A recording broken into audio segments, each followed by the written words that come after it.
Very good. Okay, well, welcome everybody.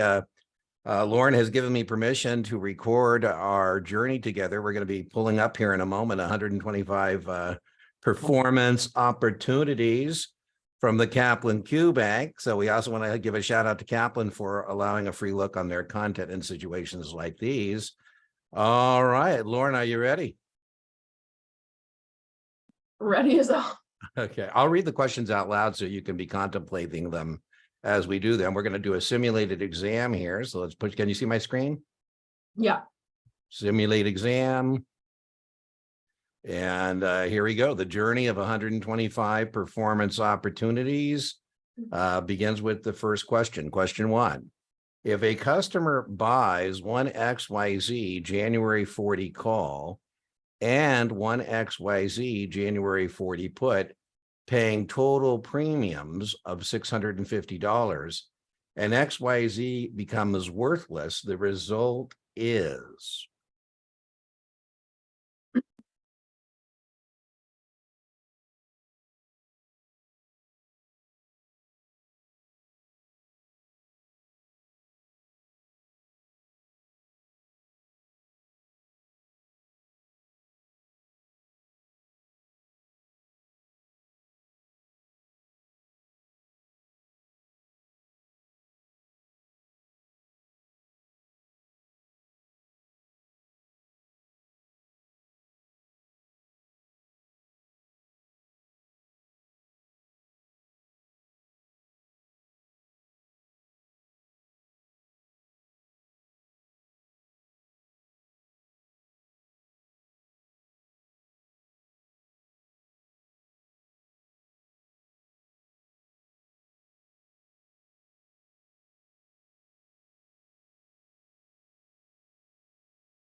Okay, so what are you thinking?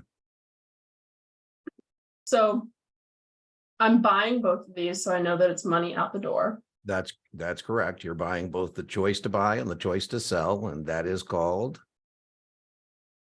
That is a covered call. It's a straddle. Oh, wait, yes. Straddle. Remember, you're a matrix. You're long a call. You're long a put. I'm long a call and I'm long a put. Mm-hmm.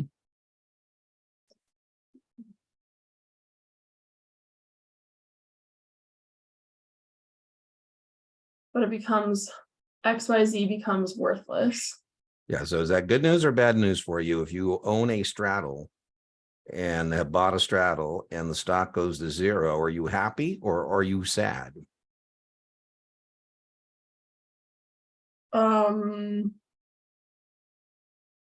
I think I'm actually happy. You are happy. You're very, yeah, you're happy. Yeah.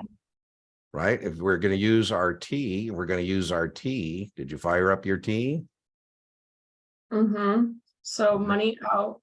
Yeah, you were out 6.5 or 650. Mm-hmm. And that was both those positions. And now the stock is zero. So are you going to exercise your 40 put? Are you going to stick it to somebody at 40?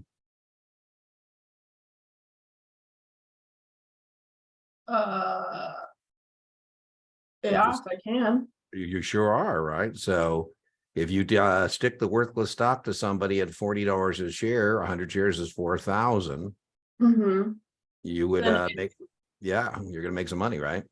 So it's a gain of 33.50. Right. The other way you could have done this is you could have got your break evens 46.5, 33.5, and then known you wanted outside the break evens, and zero is 33.5 points in the wrong direction. And the way you think about this, right? We have like our top break even and then our bottom break. That's right. It's the only one we have two. So our break evens here were 46.5 and 33.5, right? Total premiums, which they gave us the total premiums.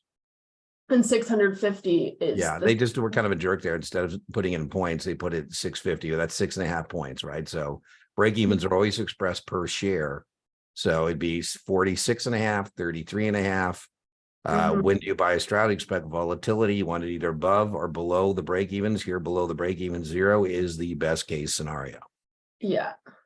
And we know that it would be because it's a 40 put. Yeah, the 40 put came through. The 40 call expired, but your 40 put came through. You got a built-in mistake here because one of these is not going to work, right?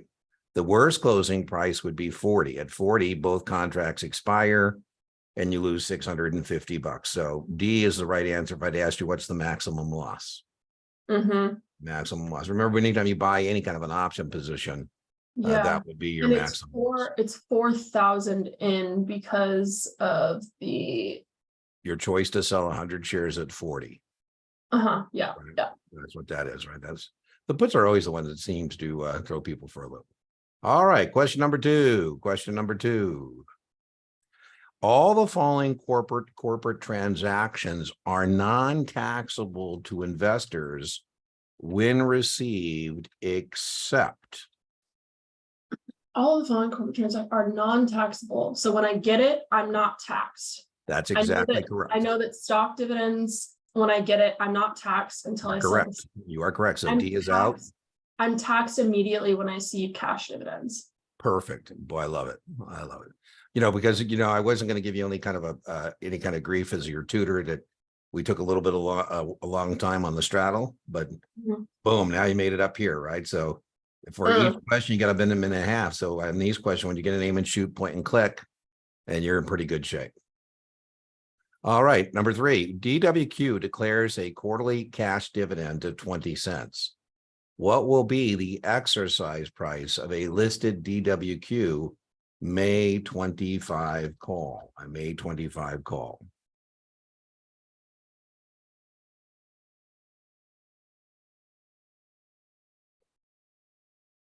After the X dividending.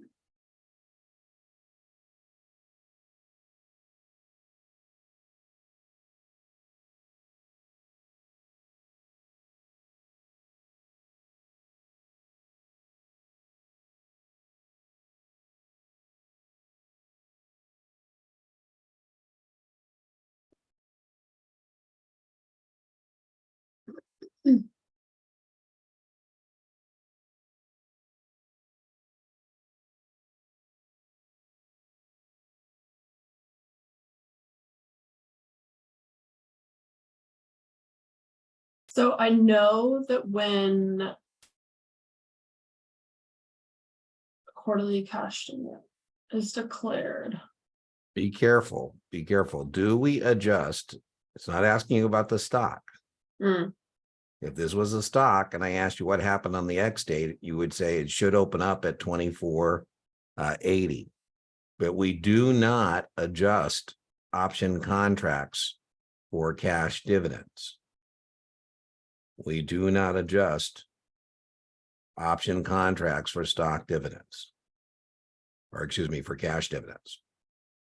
Well, that just answers the question then. Yeah, so it's just 25. So just be careful, or TFQ, what you're being asked, right?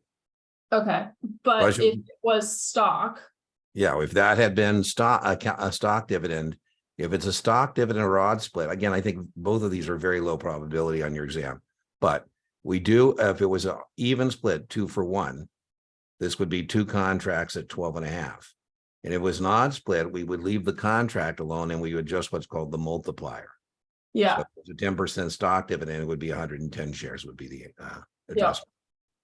When a customer, broker, dealer dies, all the following documents may be required to release this decedent's assets, except.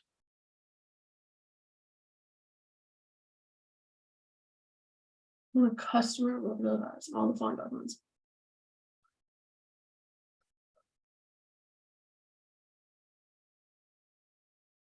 I know they need the death certificate. You're correct. You need C.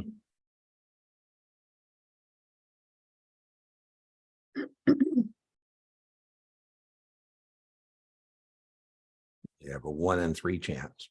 Well, I know that there's like some like power of attorney. I'm like 99% sure expires when that person dies. You are correct. You are correct. That would be my guess B. Yeah, I love it. You know, you should be confident. That's actually the right answer. So As I told you, got What trust is your an gut as a test affidavit? taker. What What's is that? an Read all these affidavit of others. domicile? Every state wants to claim you as a resident, Lauren, because they want money from your estate, right? Mhm. So, when you make it big, and you are like Mr. Gates there in Washington, California is going to claim you as a Californian, and Washington wants to claim you as a Washingtonian. Is that what we call them? We want to get some taxes from you, right? So that's very important. By the way, you can't do this on the screen, but if you had a printed PDF of the practice exam, I think this would be a good, what I call poor man's flashcard, Yeah. because the takeaway is not actually that you don't need that. You got that correct. The takeaway is to know on the test that if a customer dies, to release the assets, we need an inheritance tax waiver, copy of the death certificate, affidavit of domicile. That affidavit is just what state you're a resident of, is what that's all about. And that's also important for tax purposes. Yeah, and by the way, your separate test question, which you nailed, is very testable to know all powers of attorney cease upon the customer's death. That's very testable. Number 5, municipal bonds would be considered most suitable for which of the following customer scenarios? Judgment question.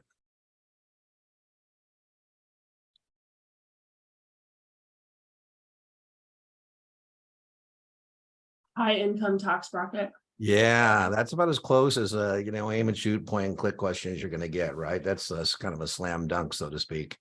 I just read that. I didn't even read munis, right? Munis are for rich people, right? So, they love these kind of questions. I think you'll see something very similar along those lines. They say uncomfortable tax bracket, or whatever it may be. 6, interest and principal on a euro dollar bond. Dollar, US dollars. Right on. Which of the following are acceptable forms of collateral in a margin account? Number 7. Which of the following forms of collateral are acceptable in a margin account?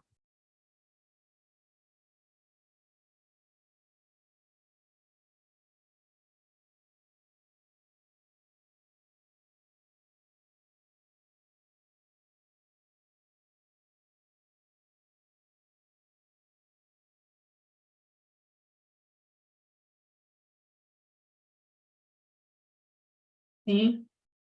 It's going to be C, indeed, right? We don't lend you money to buy options. If you want to buy a call, you can't use options in margin. I knew that. Right. That's Sorry. Right. Oh, did you get that? I thought you said C. Did you say C is in Charlie? No. But like as soon as I said it, that was stupid. What did you answer? Did you answer C? No, it should have. I put D because I didn't. Okay. No, you should definitely know that you can't buy options on margin. I knew that. Right. You got to pay in full. My bad. And you can't borrow against them either, right? No. SEC 18, SEC regulation FD is best described as a rule requiring disclosure by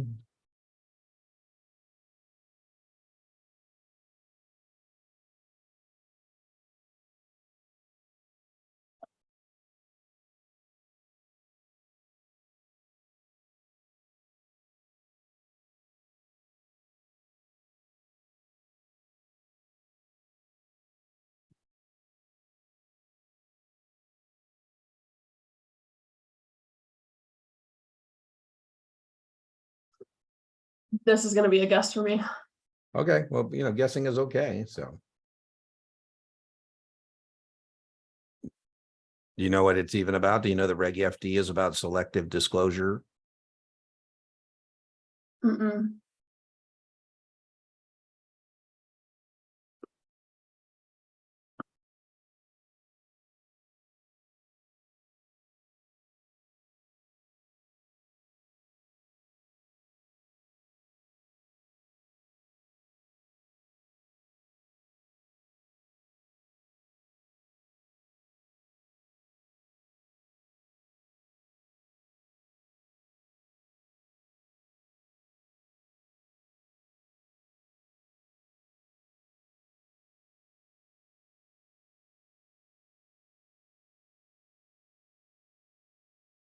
Well, I don't think that it's good to trade on non-public information. It's definitely not, but that may or may not, that's a different thing, right? What's that called?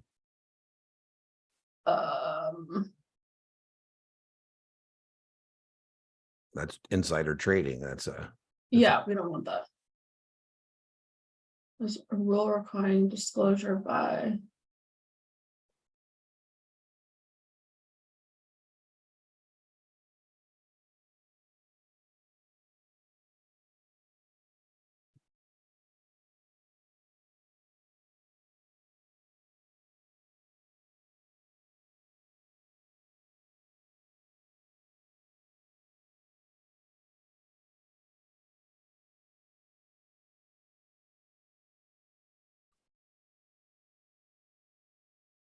Let's try some more.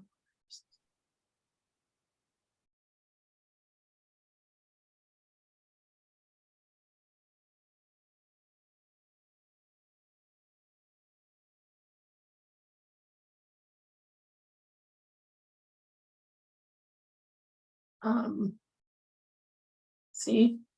What'd you say? C. D. You are incorrect. No, I said C. Oh, you said C. You are correct. Ooh. Oh, yay. Okay. Yeah. Yeah. C. So remember what this is about is, for example, Bed Bath & Beyond is talking to a hedge fund. They say, hey, we're trying to work out a credit line of credit with Sixth Street Capital. We think it could still work out. The minute they hang up the phone, general counsel say, hey, you can't make selective disclosures to that hedge fund. We need to tell all of our shareholders that we're, seeking financing or things like that. Now, if you blow it, it happens all the time because, CEOs, loose lips, they say something. We can fix this within 24 hours by filing what's called an 8K. So, okay, we accidentally made selective disclosure and now we're fixing it. Good job. If at expiration for XYZ options, XYZ stock closes at 40.15, which of the following option positions would automatically be exercised by the Options Clearing Corporation? I kind of like this one. That's kind of interesting one.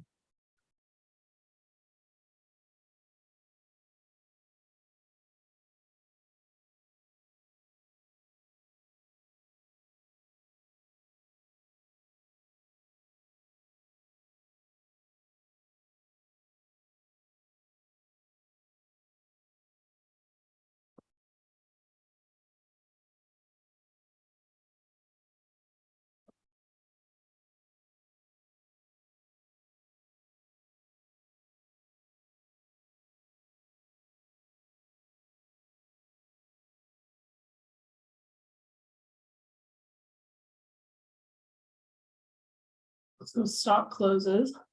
Yeah, so remember what option contracts are automatically exercised. What option contracts automatically get exercised?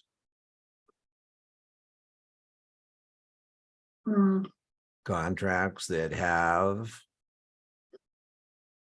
intrinsic value. Contracts that are in the money. Remember in your option agreement, we say we have limited discretion that at expiration, if we don't hear from you and the contract has intrinsic value, we're going to exercise.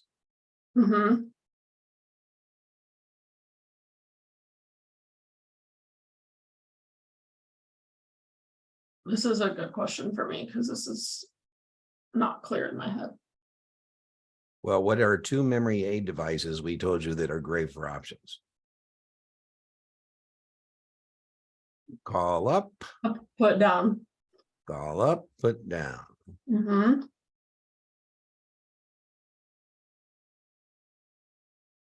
Okay, so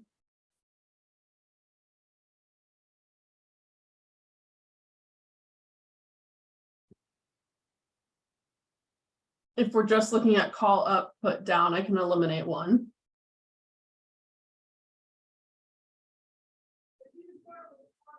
Right, because if it's closing at 40.15, we can eliminate that one. Yeah, the 45 call will expire. And the 40 puts will expire. Right, because for the 40 puts to be in the money, they have to have the market price down.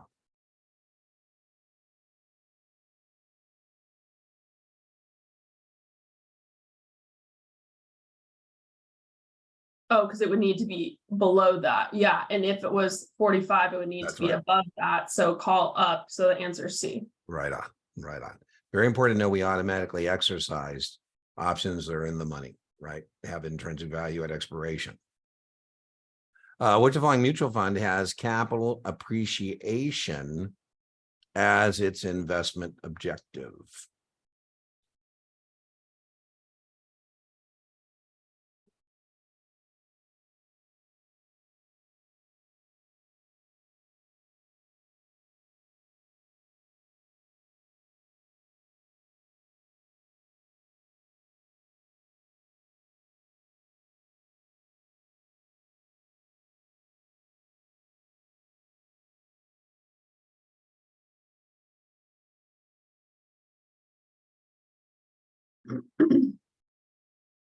Well, I don't think it's income.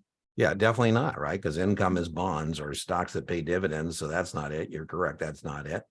Mm-hmm.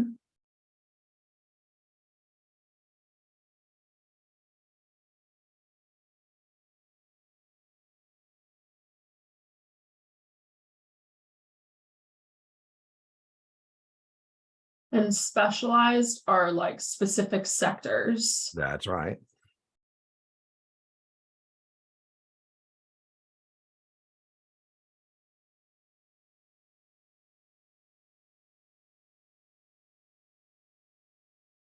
And I think of balance as being safe and like they're That's great for correct. young individuals. I love it. You're working your way. That's out. That's out. And I think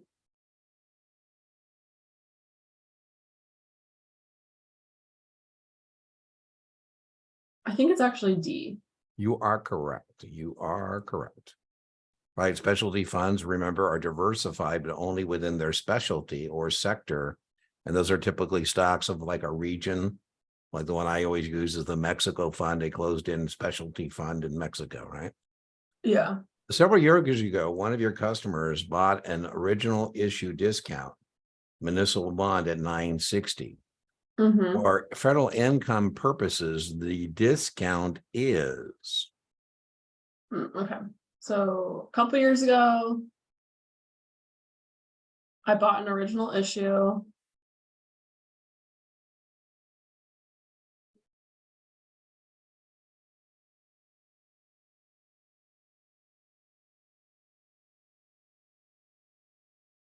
So the bond matured.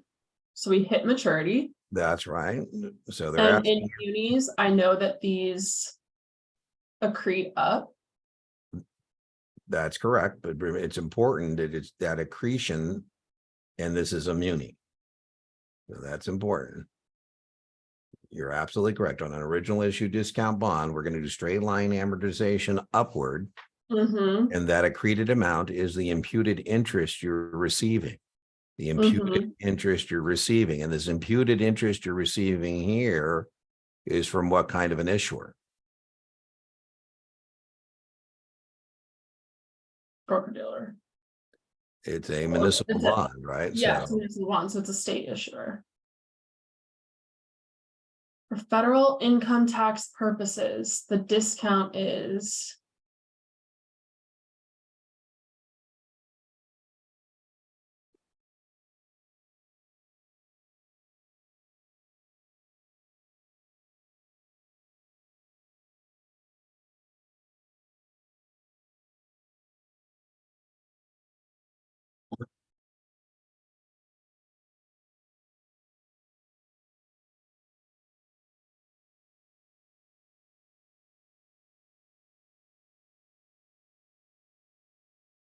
isn't the entire point of like accreting up each year is so that you pay like a little bit.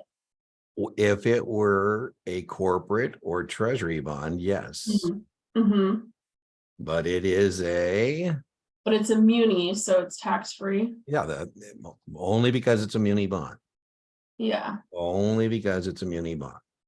If that Okay. was not a muni bond, right, it would have been taxed each year, that accreted amount. So yeah, so corporate bonds are taxed each That's year exactly based on that accreted amount, and it's taxed each year as ordinary income, That's- even if you're not receiving it. That's right. That's right. I prefer Justine, it's not a test issue. Taxed at ordinary income tax rate is what I would prefer. But yeah, that's exactly correct. Number 12, a customer places an order to sell 500 ABC at 46 stop limit. Which of the following are true? Which of the following are true?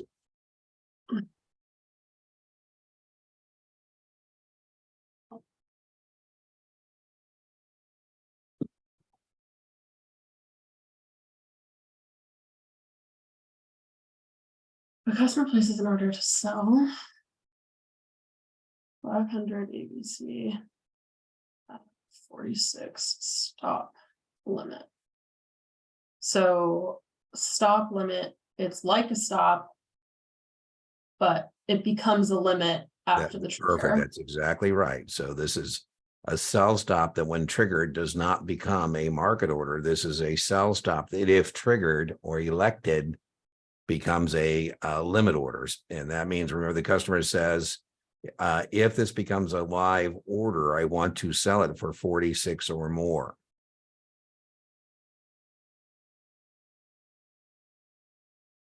So then I know that 2 is okay.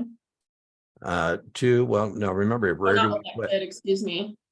Order can be executed at 46 or higher. There you go. That's 3 is true. Now, remember, you have a memory aid device to help you with this kind of question.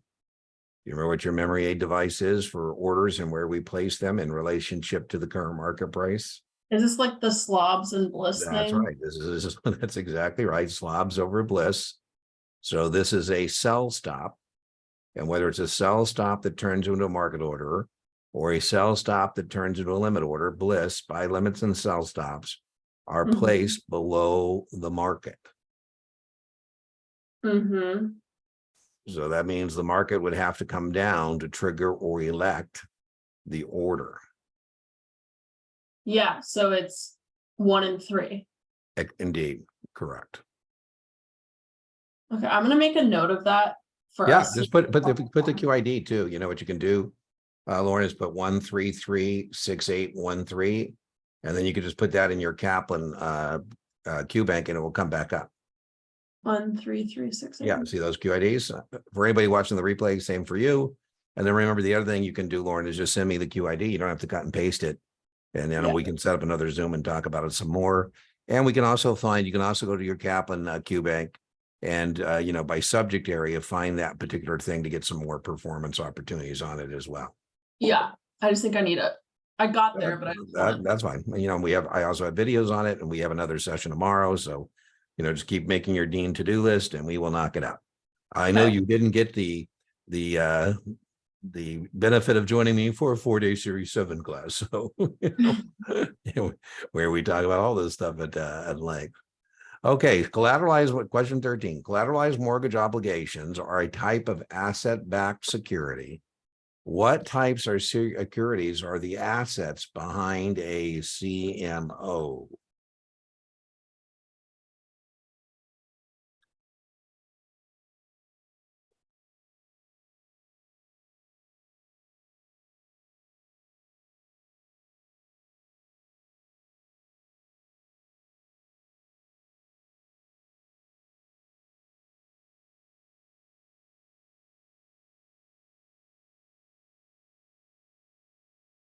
this one I'm like definitely overthinking because obviously we have 2 versions of these. We have PAX, plan amortization classes.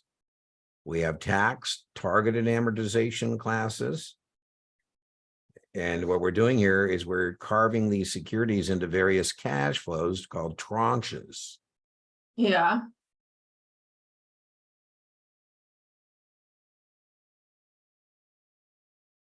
Well, obviously, when I think of collateralized mortgage obligations, I think of real estate. Well, it's probably because of where you work.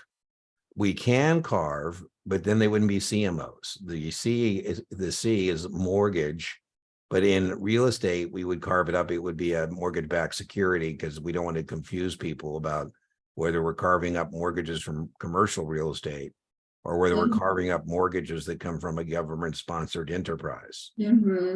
But then like Ginnie Mae, Fannie Mae, Freddie Mac products. Those are all the ones we're carving up there. That's the originator of these things, right? Yeah, that would have been my choice. Yeah, and that's what these are about. So we have CDOs, we can carve up various securities. I would also know that PACs, the earlier cash flows have more predictability, therefore lower risk.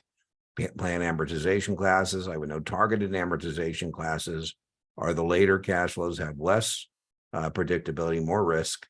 And then I would know that the buyer has to sign a suitability statement, knowing that saying they understand they're not buying proportion ownership in a Ginnie Mae pool of mortgages, but rather cash flow from Ginnie Mae, Fannie Mae, Freddie Mac.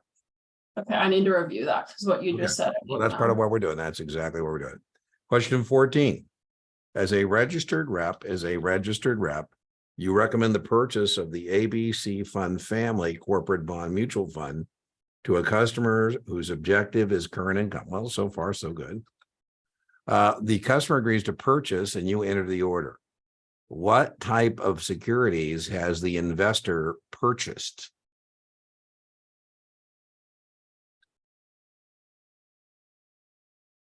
So your objective is current income. The customer agrees to the purchase and you enter the order.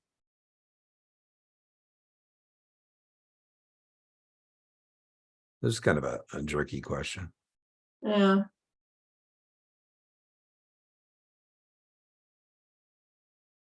Well, if your investment objective is current income, it's not going to be common stock.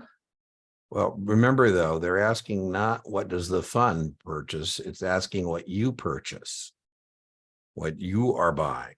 This measure of the purchase of ABC Fund Family Corporate Bond Mutual Fund. So remember, when you buy an open-end mutual fund, what are you buying? Oh, you're buying common stock. Well, yeah, you're buying shares, right, in the mutual fund. So that's why I think this one is jerky. This one's pretty easy to miss with corporate bonds. This is one of those RTFQ, right? They read the full question, read the full answer set. They're not asking what would the ABC corporate bond fund buy corporate bonds. They're asking what did you purchase when you buy an open-end mutual fund? And what you bought is one class of equity. You bought common stock. Yeah, because in a mutual fund, you can only buy That's common exactly right. stock. But that's it. It's the only thing they have. Closed end fund is you can do preferred, common. That's exactly right. Okay. Exactly right. So one class of equity. Question 15. A customer of a registered representative is considering a hedge fund investment. Ooh. And asks what the lockup period means. Yeah. The registered rep correctly explains. I think you should probably be able to get this one.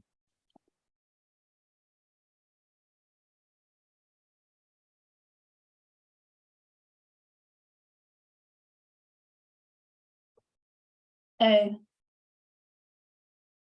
You are correct, right? Oh, that pause scared me, Dean.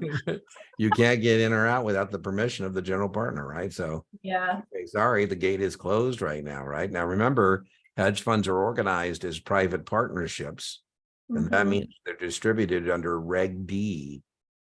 And that means to participate in a hedge fund, you have to be what kind of customer? You have to be an accredited investor. Remember what that means? $1 million net worth, 200,000 over the last 2 years with the expectation of that this year, married and filing jointly, 300, or no hedge fund for you. So to be accredited, it's right. Now remember, net worth. Good news for you, Lauren. You may be already accredited based on where you work, but if you aren't, you now are once you pass your 7. So Series 7s in good standing are also accredited investors. Now, what good standing means is you have to be associated with a broker dealer. The writer of an equity call option who is assigned.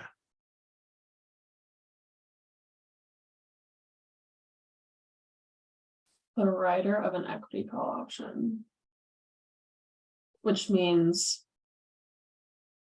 Where's your matrix? You got your matrix.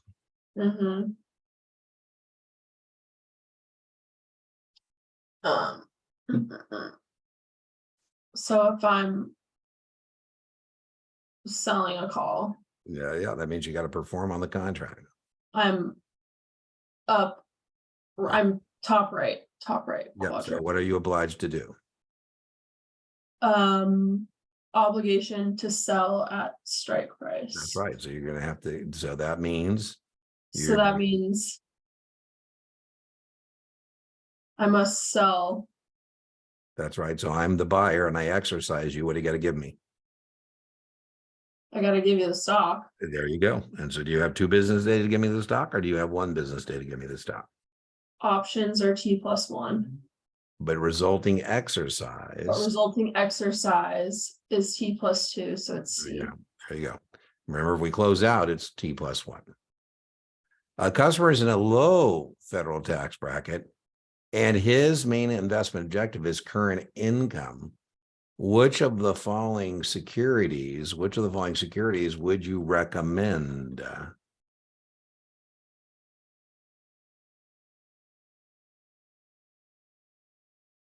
Okay, so You should be able to knock a couple of these out.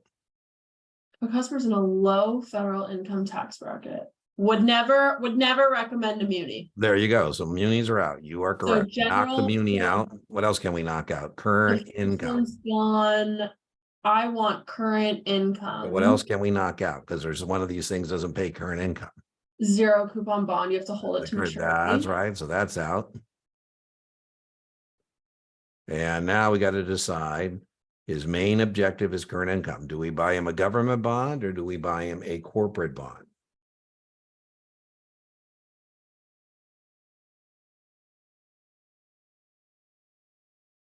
So one of the reasons we do this shared screen final is so we can go over, important pivot words, either that are in the question or not. And the pivot word that's missing from this question that will allow us to knock out C is there's nothing in this about safety of principle. Yeah, that's what I was thinking. So if it had safety of principle, we could make an argument about C, but since boom, since I'm just thinking money, I'm thinking like a high grade corporate bond. There you go. I love it. That's exactly right. If I was like if they had also said, okay, they want current income, but they're super risk averse. There you go. That's exactly the pivot word work. So if treasury is going to be the answer, usually it's going to be something about safety of principle or credit quality or something like that. Yeah. So, okay. Yay. Yeah, let's get rid of clean up our mess here. Which of the following statements regarding a member firm's handling of a discretionary account is true?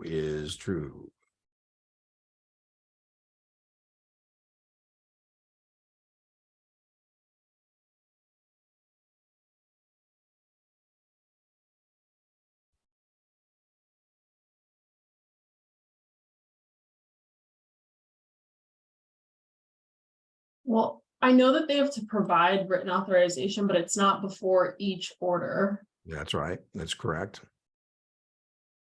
And the point of a discretionary account, so the registered representative may not affect transaction excessive in size or frequency. Yeah, there you go. Boy, absolutely. What's that called? There's a name for that. Okay. It's called churning. Churning, yeah. Not supposed to churn.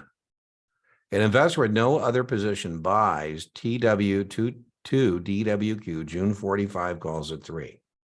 He exercises the call when the stock is trading at 47.25, simultaneously sells the stock in the open market. What is the investor's profit or loss?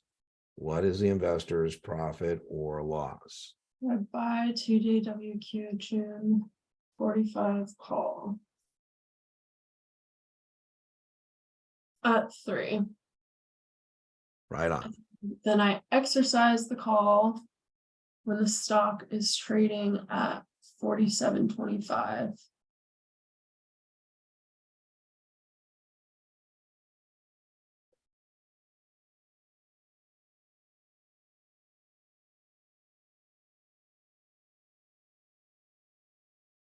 And immediately sell the stock. Yeah. So if you're going to make your tea, did you make your tea? Yeah. So the 3. Now, I suggest we do it on per share, but you can do it either way you want. So I do it on per share. So is that 3 money out or money in? I spent the 3. That's right. And then you exercise your calls. That means you did what? That means you bought the stock at 45. So Yeah, that's yeah. dollars out. So that's 45 on the left. That's right. And then you sold the stock at 47.25. So that's in. Okay, so we got 48 out Yeah. and we got 47.25 in. So we are losers. We're losers. Yeah, now be careful here because remember, we're doing it per share. So we lost $75 and how many, per contract. And how many shares are we talking here? We have 200, right? So we lost. So we lost 150. Yeah. Excellent, by the way, excellent. That's exactly what you want to do. If you can track the money. Now, a lot of people just, again, you got the right answers, so who cares? But the other things you could have done if you're going to do the memory work is say, well, my break even is 48, 47 and a quarter is 75 cents and, not enough. We would still exercise that. Which of the following? I think we saw one of these funky questions the other day. I haven't had anybody in years tell me they got anything on a variable annuity, a variable rate demand thing. I think yesterday when we saw this, it was about the auction. So let's see what this one is about. Which of the following statements regarding municipal varying rate demand obligations are true?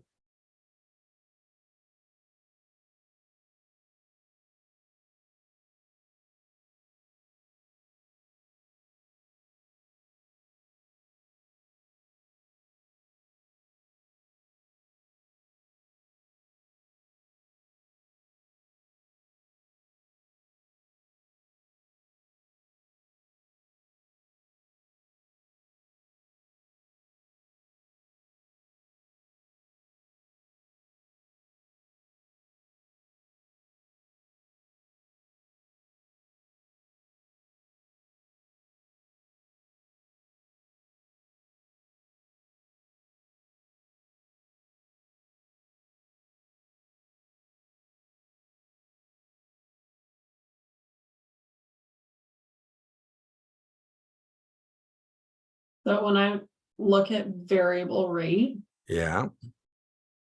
I'm trying to figure out what's going to be changing. Oh, I love it. I love it. That's a good kind of way to go about it. I like that.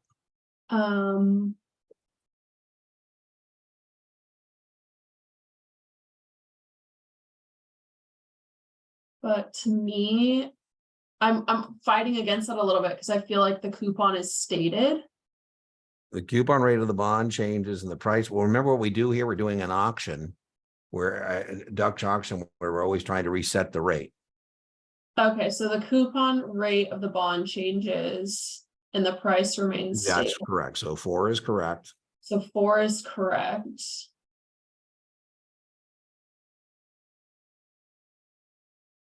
And that, to me, that's the rate that's changing. So the coupon rate's changing. That's right. Which means that Yeah, you should have been able to toss out Roman numeral 2 because there's no muni that's tied to a stock index. Yeah. Yeah, so I wouldn't worry about that one at all because I don't think you're going to see it on the actual exam. I don't think I haven't had anybody tell me they've seen it in forever. Which of the following types of orders are available on the New York Stock Exchange? Again, kind of a stupid one, but we get good ones, we get stupid ones.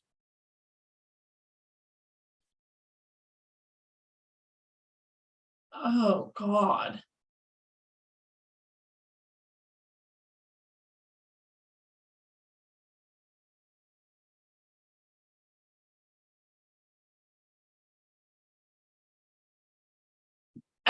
I think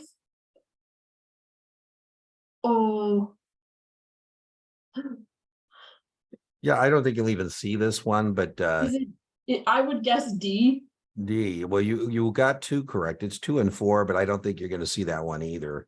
Order cancels. Yeah, you just need to know the difference between these. Remember, what you need to know on the test is not does the New York Stock Exchange allow them or not, because the New York Stock Exchange no longer permits a fill or kill or all or none. But what you do need to know that with fill or kill, you want immediate execution or you don't kill the order. You will not accept partial execution.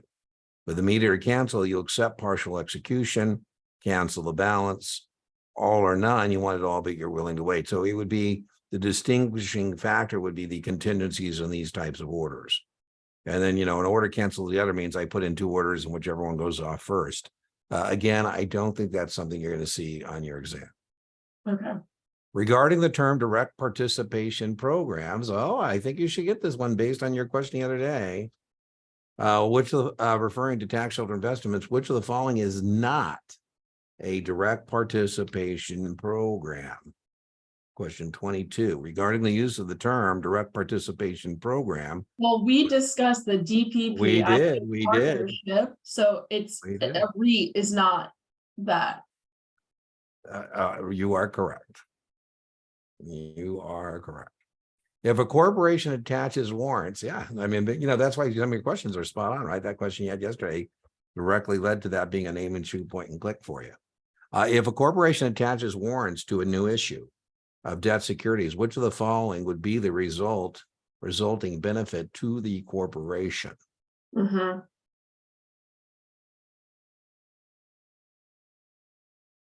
I studied this. So when I attach a warrant to new issue of debt securities, that gives the shareholder the right to buy additional shares. The bondholder, but that's okay. Exactly right. It's I say this has warrants, Lauren, attached to the bond. So for the next 10 years, you can buy the stock at something higher than today's market price. But hey, we're hoping in the future.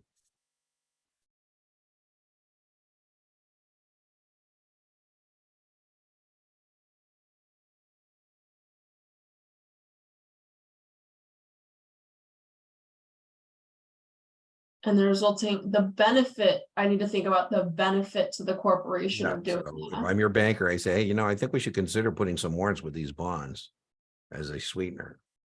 Mm-hmm. And you say, well, Dean, why would we want to do that?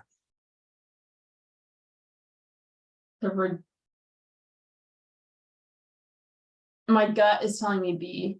You are correct. Trust your gut, Lauren. Okay. Trust your gut. I mean, you're a smart lady, so Can we talk about that for a second? Sure. So let's just start with what is very testable.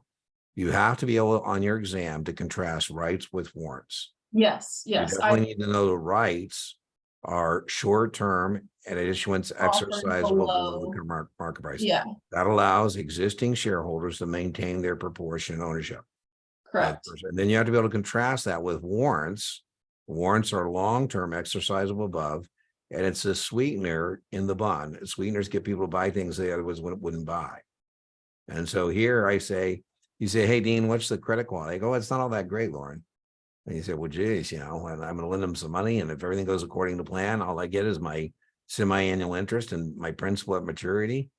I said, well, no, hold on. I got a sweetener, Lauren. Besides that, you're also going to get some warrants to buy the stock for the next X number of years at set price. And you go, wow.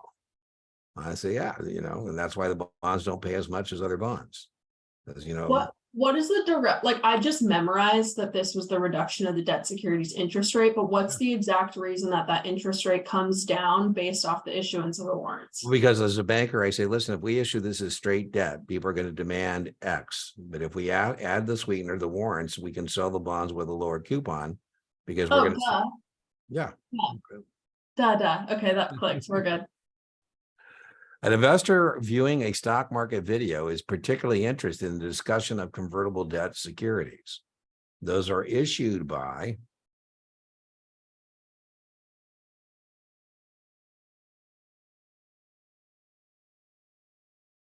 corporations. Yeah, right on. I was like, this you can't get equity in a foreign government. You can't get equity in a municipality. Well, I'm like, what's the whole point of a convertible debt security? It's to get common stock. Yeah, that's right. That's exactly right. Okay. With XYZ trading at 47.50, your customer writes one XYZ January 50 put and simultaneously writes one XYZ January 45 call, receiving $600 in combined premiums. Your customer's market attitude is.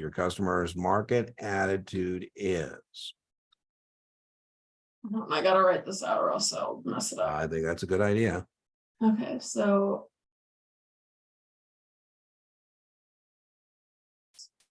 Jan 50.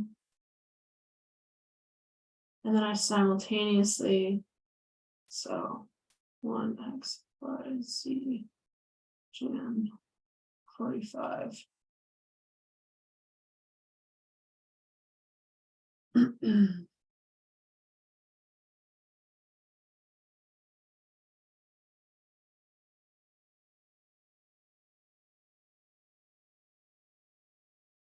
So the right one XYZ Jan 50 put is obligation to buy stock. Yeah, that's right. You have an obligation to sell at 50 and an obligation to buy at 45.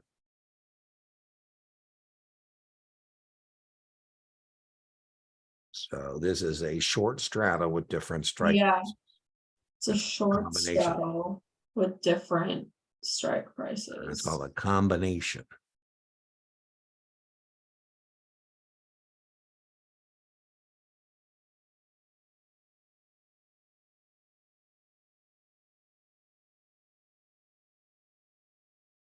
Well, I know in a short straddle, I'm neutral in the sense that I want to stay in between. So Yeah, that's what listen, young lady, that's exactly right. Trust your gut, right?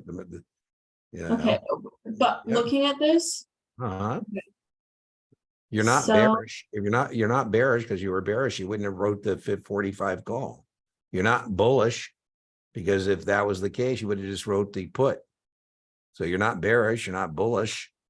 By yeah, the way, you could overthink it and say, well, this is pretty speculative because I have but speculation is too broad. Is that what you're going to say? You said neutral. I'm in the button neutral because you're tutor. I want you to go with your flash response. However, that being said, I would have marked you wrong on speculative, even though that's not a wrong answer. Don't you hate this? It's B is a better answer. It's tighter.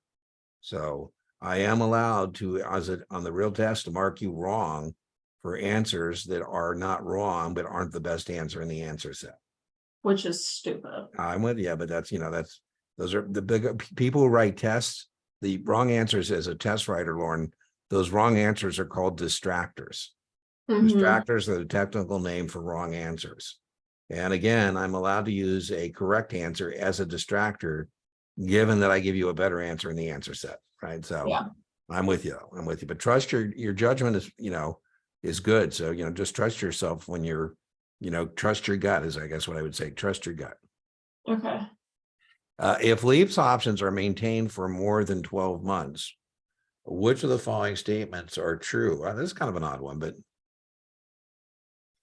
oh, excuse me. Well, the 12-month roll is if it's greater than. Yeah. So remember, to be at get a long-term capital gain, you have to be at risk for more than 12 months. Yeah. And so now we have to decide, are both people who write the leap and the people who buy the leap both going to get the long-term gain? No, Or because I feel like if you're writing it, you're at risk. yeah, that's right. You're short term. So that's the only option strategy that you can qualify for a long-term gain. The only one is buying a leap and holding it for more than 12 months. That's So the it. leaps writers gains are taxed. Short term. So the only thing that's ever long-term trading options is when you buy a leap and you hold it for more than what? 12 months. So then the Every leap other is- option trading is short term, including writing the leap. So hold on, let that's me write this down. all short-term options, all options are short-term. The only exception is if you buy that leap. That's the only thing that can qualify for a long-term gain. That's it. Only leaps buyers. And remember, not leaps buyers of leaps that hold it for more than what? 12 months.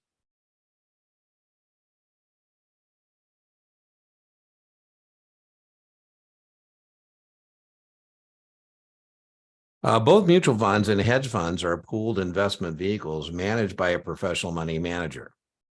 Question 27. As their registered representative, one of your customers asked to explain how these investment vehicles are different. You inform them, and I'm gonna think you're gonna get this one right too. Well, I don't think that you're gonna say that they're equally as liquid. Yeah, there we go. By the way, a good point, by the way, that I just point out on the test. You're absolutely correct as a test taker. On your actual exam, don't take warm, fuzzy bailout answers like it's all the same, or there's not enough information to determine, or yeah, so you're right to toss anything like that, because your point again, when you're talking about test writers, a test writer isn't going to ask you something that's the same, because that's not a test question. Right? yeah. Hedge funds are less liquid. Yeah, remember, because they're organized as partnerships, indeed. Yeah, and the lockup period and right funds, we got like the 7-day redeemable situation. Right, exactly right. I mean, mutual funds, we lose a lot of mutual fund managers because it's the opposite. They're not allowed to use aggressive investment strategies. Yeah, and also you would never be like, hedge funds are way more aggressive than mutual funds. Yeah, exactly right. I always joke, the one thing a hedge fund doesn't do is hedge. They're actively pursuing risk.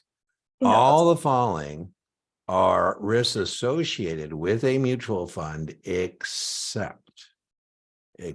So one of these things is not a risk of a mutual fund. Liquidity risk. Yeah, right on. You just mentioned that, right? You can redeem anytime you want. What's tenure risk? That's the manager. Remember, you have a star manager. Oh, it could be either good or bad, right? You got a guy who's retired, or you got a new guy.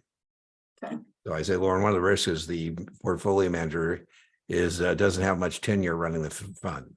That could be good or bad, right? Or Lauren, the guy who has been running the fund, has been running it for 20 years, and he's the guy or gal, and if he leaves, who knows what's gonna happen. Yeah. All the following are characteristics of both oil and gas, as well as real estate partnerships, except.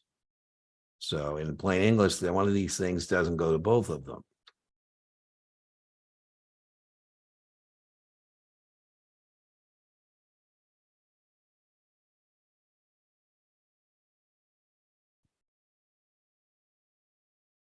What I like doing these kind of questions is put, both or not both, right? So deferral of benefits is both.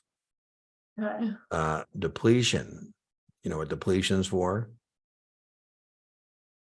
When I think depletion, I think of oil and gas, meaning like. There you go. So now you're correct. You use up all the oil. That's exactly right. And the depletion allowance is giving you an incentive to go find some more. So do you have that in real estate? No. You have depreciation in both? Yeah, because there's a useful life, right? Do they both have limited liability? Yes, because you're both limited partners, right? Yeah.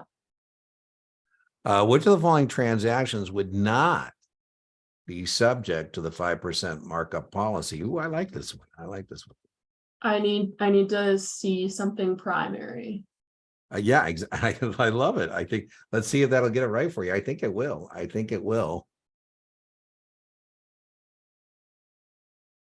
Well, if there's a commission being charged, I know that is. Second. Yeah, I like it. I think.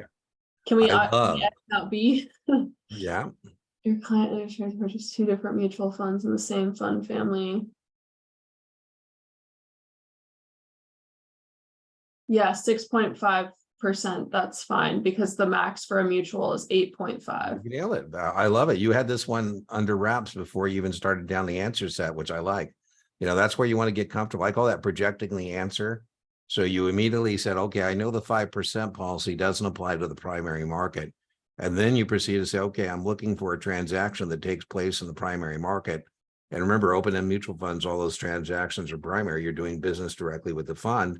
And then further, you said, well, I know that I can charge up to 8.5, so 6.5 is fine. Excellent. I think that was I think that's the question you nailed perfectly. I mean, man, nothing wobbly, just went about That's your what I did. business. That's what I did last night after our tutor session yesterday. I like did the table of ETF. Love it, compared because to that's really mutual. testable. So Yeah. I'll get you some points. That's great. Each of the following category communication, each of the following is a category of communication with the public designated by FINRA, except, well, I think this is kind of stupid, but I think we might still be able to get it.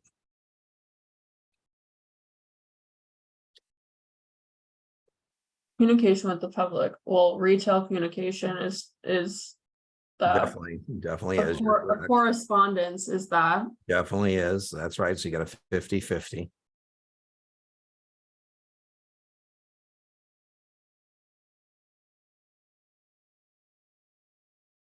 I don't really know what a market letter is. Well, that's a sign. So I would say B. Yeah, you're correct. Market letters are going to fall into one of those three buckets. And an institutional communication is Remember what? that institutional communication is communication to institutional investors exclusively. And there, the idea is the principal doesn't have to approve it pre or post distribution with proper training. And then the trick on the test is if it's institutional, but we think it's going to find its way to a retail customer, then it has to be treated as such. So I would imagine that almost all the communications you're making at your firm are institutional. I don't Yeah, imagine and you're then sending anything retail to, communications and correspondences need to be approved by principal. well, correspondence says it can be approved pre or post distribution. Right, that's 25 or fewer. And retail communication Correspondence, so correspondence is 25 or fewer. or less approved pre or post. Yeah, and then retail communication is more than 25. And that's, Yeah. remember, that's got to be approved pre-distribution. Communications pre-approved. And then if there's any thought that an institutional communication is going to reach a retail that's right. investor, then That- the principal does need to approve That's prior. exactly right. Okay. Disclosures to customers of control relationships is required in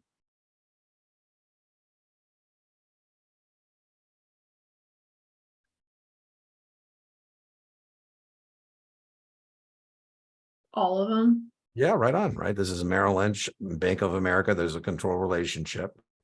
So, Well, I've just never seen anything in my reading that said, oh, but in this scenario, don't disclose a control relationship. exactly right. You're right on, Lauren. Your default should be, we're going to disclose everything. Sunlight is the best disinfectant. So you're absolutely correct. That should be your default. If a client seeks diversification through real estate, is concerned about illiquidity associated with investing in real estate, which of the following investments is most suitable? Question 33. Which of the following is most suitable? So I'm worried about illiquidity.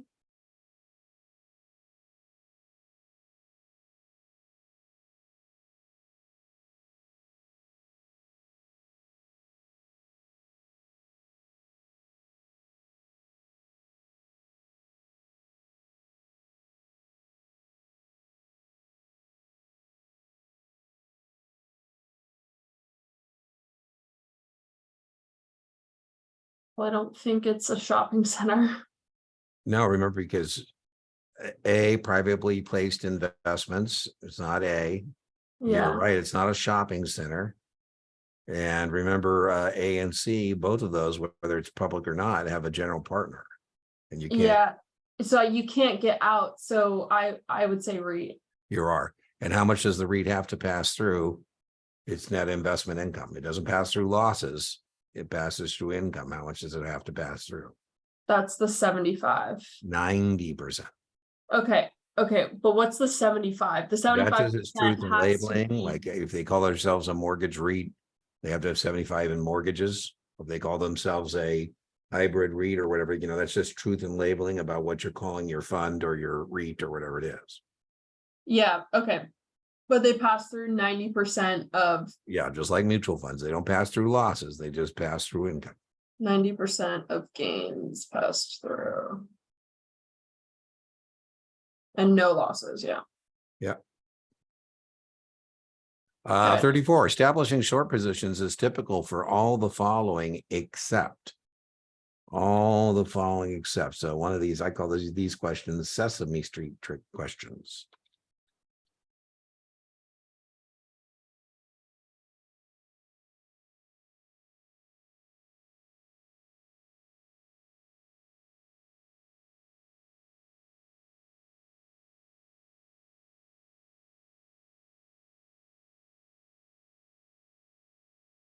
I feel like I'm overthinking this one. What's that? I think I'm overthinking this one. Well, maybe, I don't know. I mean, just think about it. What are you trying to do when you sell short? You're trying to profit from declining stock price. And a declining stock. Muni bonds. Yeah. You don't sell short munis, you sell short stocks. Now, Yeah, by the way, if you're that's a good way overthinking to it, maybe you think remember about the preferred stock, right? But Yeah. an investor wants to profit from a speculative near future market advance, but he's uncertain which stocks will be affected. Question 35, to limit his risk to a specified amount, which of the following actions would best meet his objectives? Kind of interesting question.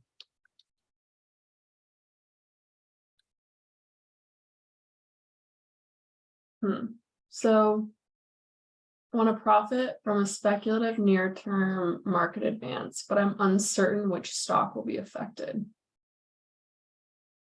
I don't love that wording because it's kind of confusing. It's like, okay, great, you're expecting the market to advance. Yeah, but so that's you're expecting... so he says he wants your point. I did get, it's a little confusing, but there's a key pivot word that at least helps us knock out one of them.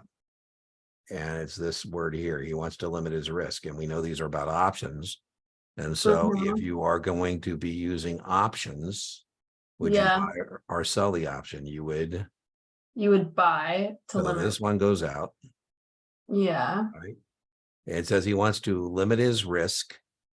So it's now we got buy I feel calls. like you wouldn't buy something on margin if you're trying to limit your risk. There you go. That's exactly right. So now that's out. You're correct. So now we have to decide, should he buy a call on a narrow-based index or a broad-based index? Well, and the key word there now again, right, is now we have to decide, from the phraseology in the question. Yeah.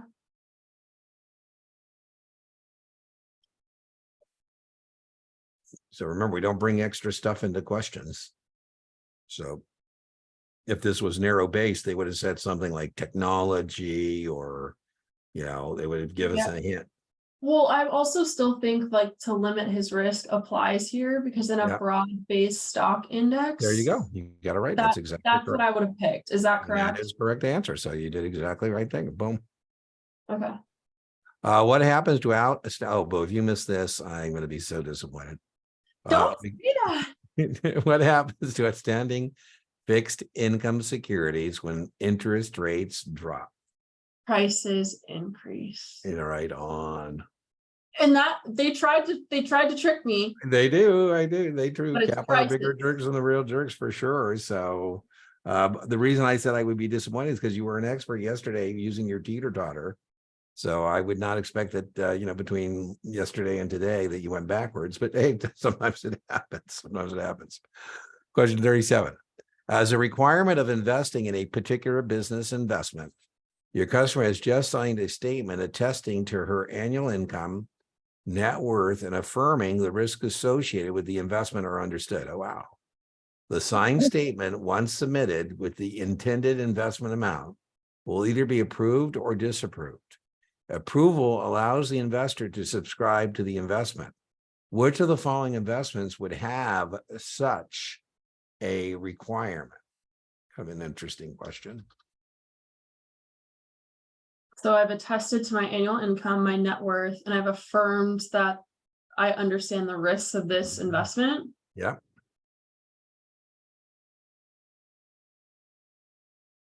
Approval allows the investor to subscribe to what investment? Yeah. So remember, what investments require you telling me that you make X number of dollars, or you have X number of net worth, and what investments, as you acknowledge, you understand that they're not liquid. Um, it's B. Yeah, that keeps coming up, right? We don't do that for a mutual fund of any type. We don't do that for variable annuities. CMOs, we make you send a disclosure, but there's no annual income or net worth requirement for a. Yeah. The way I thought about it is like, so I know in a DPP, it's risky because the losses are passed through to you. That's They're right. not going to let someone that isn't an established person as far as like That's right. income, You should net be able to worth, afford the idea that you can lose a bunch of all your money, right? and One the hit murder, risk. you can lose all your money. So that's the get where you acknowledge that. So later on, when you lose all your money, I said, well, Lauren, here's your signature saying that you understood that. I would tell you in the real world, people go backwards on you. So they claim they understand, and then when it starts to go south, they go a little wobbly on you. Yeah. Many years ago, an investor bought a bond with a 5% coupon. At that time, the yield to maturity was 6.5%. When the bond matures, the investor will receive. So here's an investor bought a bond with a 5% coupon. Great. At the time, the yield to maturity of the bond was 6.5%. When the bond matures, the investor will receive.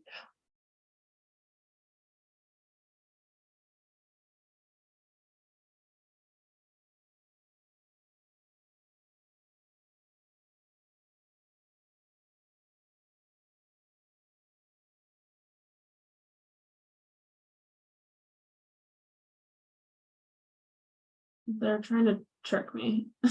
I think you're absolutely right. So there's When stuff that's meaningful to this question, and there's stuff that's not. yeah, I don't think the yield to maturity is necessarily helpful You're here. absolutely correct. Has nothing to do So with when a answering this. bond matures, you get par plus coupon. Yeah, your last interest check, right? So it's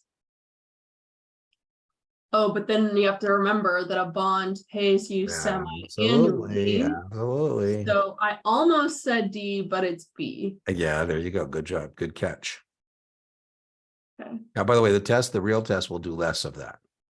Yeah, It'll you try know and what I trick mean me by that's less. I have less of that, like putting stuff that isn't in there, and then you got to remember it's semi-annually, so they have less kind of trickage going on. That's actually really good to know because that stuff scares me. And again, the people, then the people get to where they can't squeeze the trigger anymore on a real question. They're like, oh my God, they're trying to trick me. Yeah. Okay, so U.S. corporation exports machine tools to Switzerland and will be paid in Swiss francs to Epic. protect. That's right. So now you got to apply it though. So EPIC So stands for exporters. exports put There you go, boom. by SF puts. That's right. EPIC exporters by puts, importers by calls. So it's always by like exports Yeah, you're always going to buy because you're looking by for put protection. Right. The import. keyword for buying an option is again this keyword. So you're absolutely correct. When we hear this word protect, we always know we're going to buy an option. Then we just got to decide which one we're going to buy. Are we going to buy a call or buy a put? Yeah. Okay. Woo. Yeah, that was a good one. Registered rep 1 is employed by member firm 1. Question 40. Sells a new equity issue to registered rep 2 employed by member firm 2. Which of the following have violated the rules designed to protect the public and abide by restricted persons prohibitions? Oh, this question is stupid. Yeah, these questions about who's in trouble, it's always everybody. So If registered you're standing close representative by, you're in trouble too. 1 employed by member firm 1. I'm going to say that's me. Yeah, I love sell- it. That's exactly how I think you should take care of the grammar, right? I sell a new equity issue to another registered representative from another firm. That's right. Which of the following have violated the rules designed to protect the public and abide by restricted persons prohibitions? You know what this rule is about is, we're not supposed to fail to make a bona fide good faith distribution to the public. So the customer's supposed to come first, not your buddy at, firm B. Yeah. So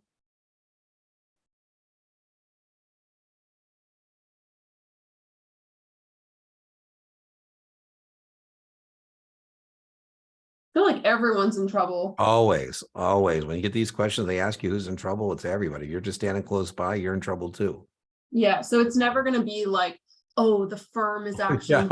It's never going to be all the following are in trouble except no. Right? Okay, I just want to Yeah, make sure, because I'm like, I feel like everyone's doing something You're wrong. like I say, you absolutely are. If you're in the general neighborhood,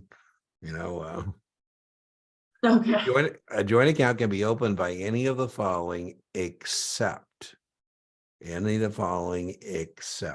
joint account. a minor can't. Yeah, we do not open accounts for minors directly. That is correct. And then remember, You can do like a Excellent. UTMA. excellent. That's exactly correct. Yeah.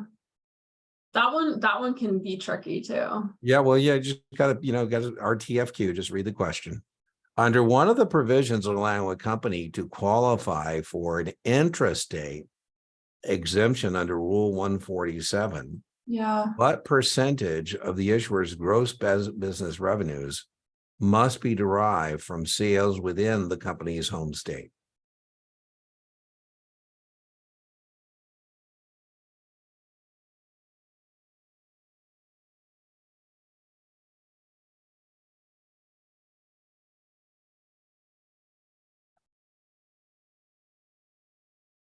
%70.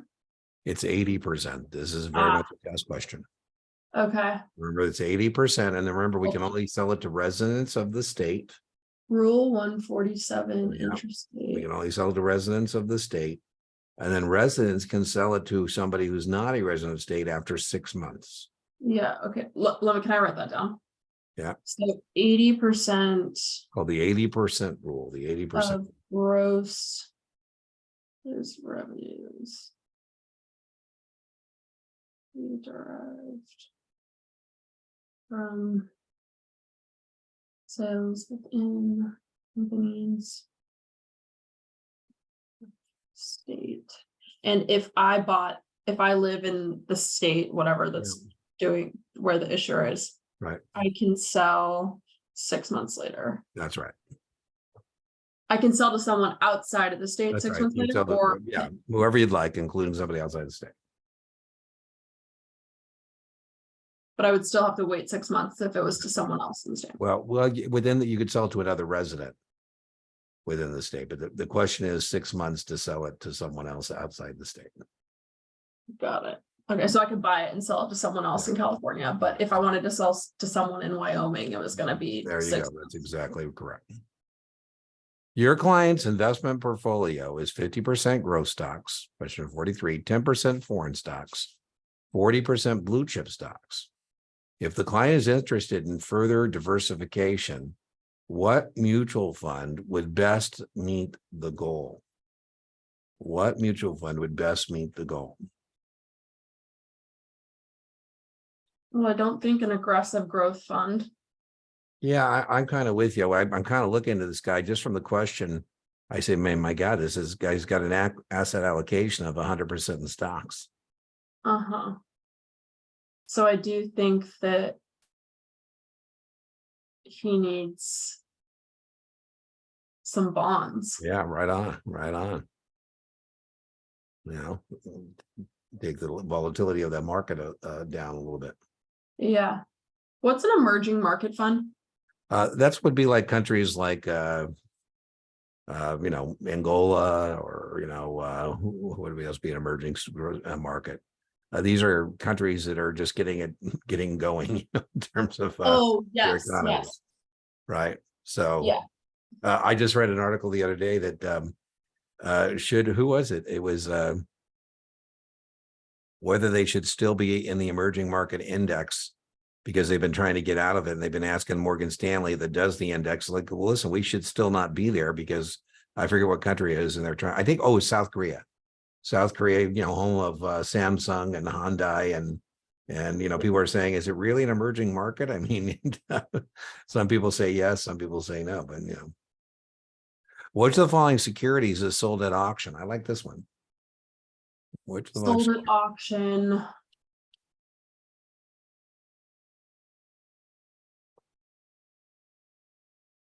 Okay, well, I know that over the counter is a dealer market.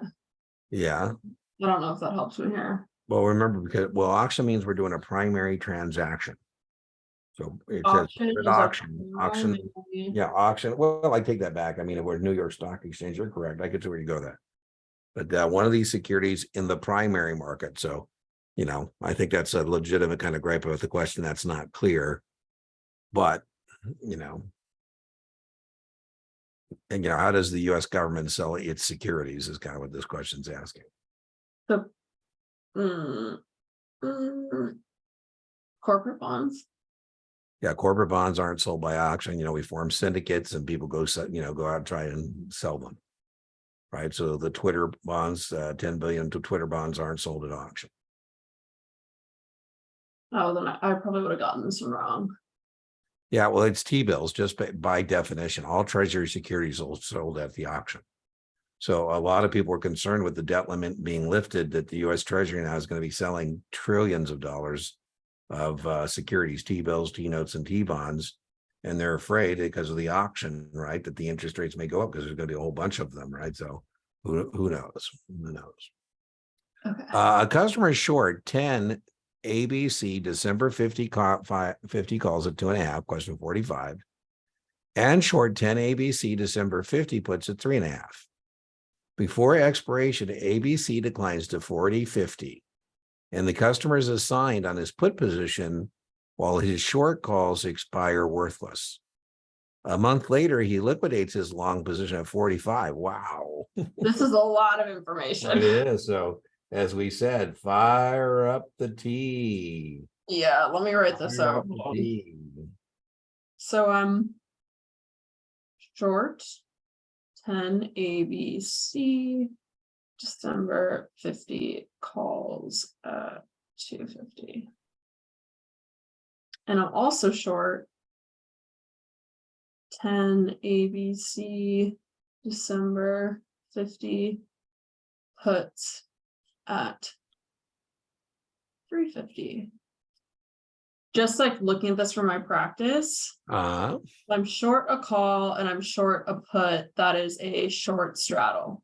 Perfect, young lady. That is exactly what you're looking at.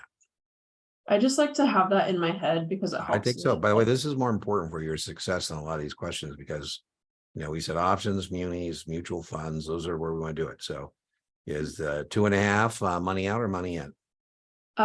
So the 2.5 is, wait, hold on. So I sold that. So I'm in 250. Okay. And 3.5 money out or money in? Money in because I also sold that. That's right. Okay. Okay. Then it says ABC declines to 40.50. Okay. You're assigned on your put contract. So what does it mean? If you're short a put and it gets exercised, what does that mean? If you're short a put, by the way, it says the call's expired worthless, but you got to sign on the put. So what does that mean you have to do? I'm short a put. That means I have to buy. You have to buy it at the strike price. Strike price. So that's the $40 $40 out. That's going to be dollars out, right? When you buy the stock at 50. When you sell that's the. That's right. Right. And then it says a month later, you liquidate. And it says you sell the stock at 45. When you sell the stock, is that money out or money in when you sell that stock? That's money in. Okay, so that looks like the end of the story. So at the end of the story. Wait, I need my calculator because I'm ridiculous. Absolutely. And then remember too, personally, I think this should be a churning question because, oh my God, But is there 4 trades there?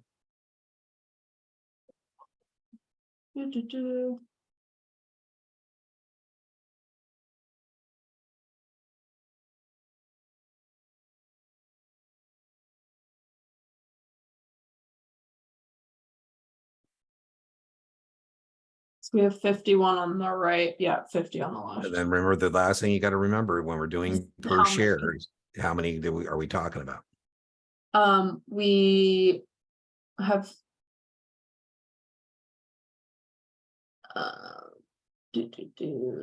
10. Yeah, so we're talking about 10 contracts. That means we're talking about 1,000 shares. 1,000, yeah.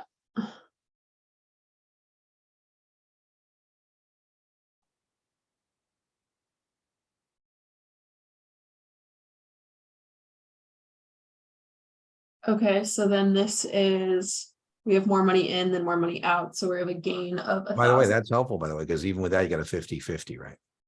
Yeah. This one was a lot to take in, but I actually liked it. Yeah, what I like about this is it's proof of how the T works. You know, if you can track money in and out, and you're not struggling with contract specifications. What I mean by that, Lauren, is you aren't struggling that if you get exercise on that put, you have to pay 50 for the stock. Yeah. Then you're going to get all the options right. So I'm with you. I think this is one of the most important questions so far in the set that we've been working on.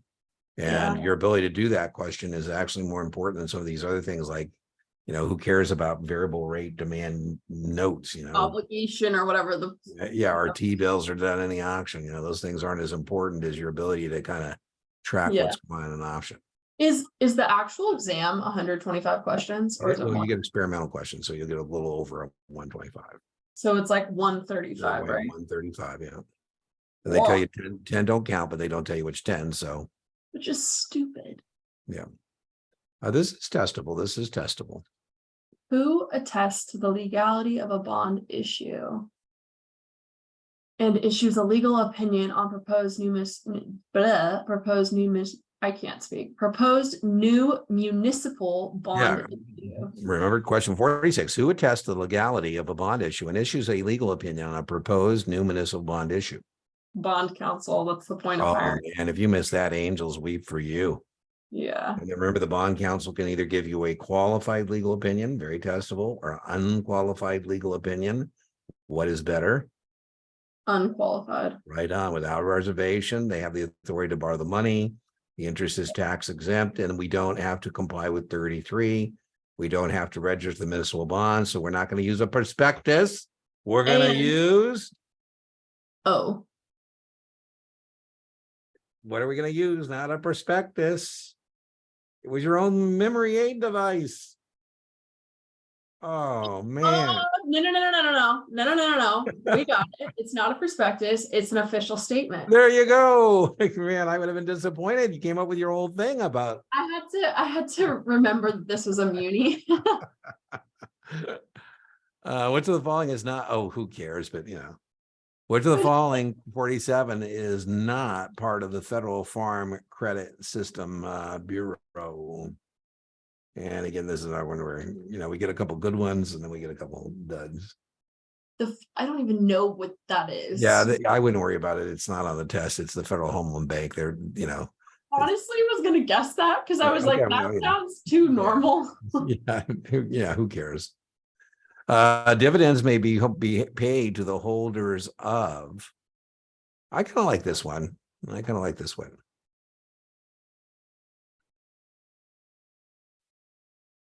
The key here is may be paid. Yeah, of course, because remember, you don't have a right to a dividend. You only have a right to a dividend if declared by the board of directors. I think it's D. You are correct. You should definitely know that Treasury stock pays no dividends and has no voting rights. Yeah, I know. Rights and warrants. Yeah, good job. Rights and warrants don't have anything to do with dividends. What's the risk in buying an ADR? What is the risk? What is one risk associated with ADRs? Very testable. ADRs facilitate U.S. citizens owning foreign securities. Yeah, so there's the currency risk. Right on. I can't imagine. Also like exchange rate. Yeah, I can't imagine you're going to have any draw where you don't get a question about ADRs. Okay. 2 years ago, your client purchased 100 shares of ULA common stock at 40 per share. Question 49. Today, we talked a little bit about this yesterday. Today, the client buys one ULA op April 60, put it to when the stock is at 65. At expiration, ULA stock is selling at 56, and the client exercises the put, delivering the long stock to cover. The client has a gain of, oh my goodness. Okay. You know what Dean's going to say, fire up the T. Okay, hold on. Let me write this out in a second. This looks like another one where we got a lot of stuff. So I'm buying 100 shares of ULA common at $40 a share. Okay, well, so that means I bought that, so I'm out $40. Right on. So I'll just go get it myself a tea to play along with you as we go through this Okay. thing. So boom.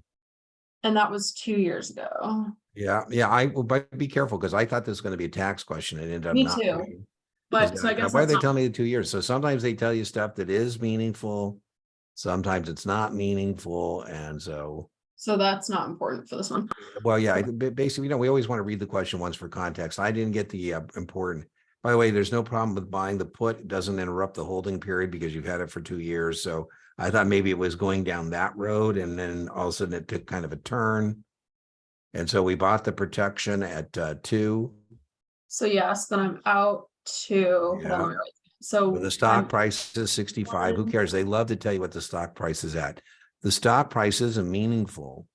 And, in most situations, what's meaningful is where's the stock at the end of the question, right? yeah.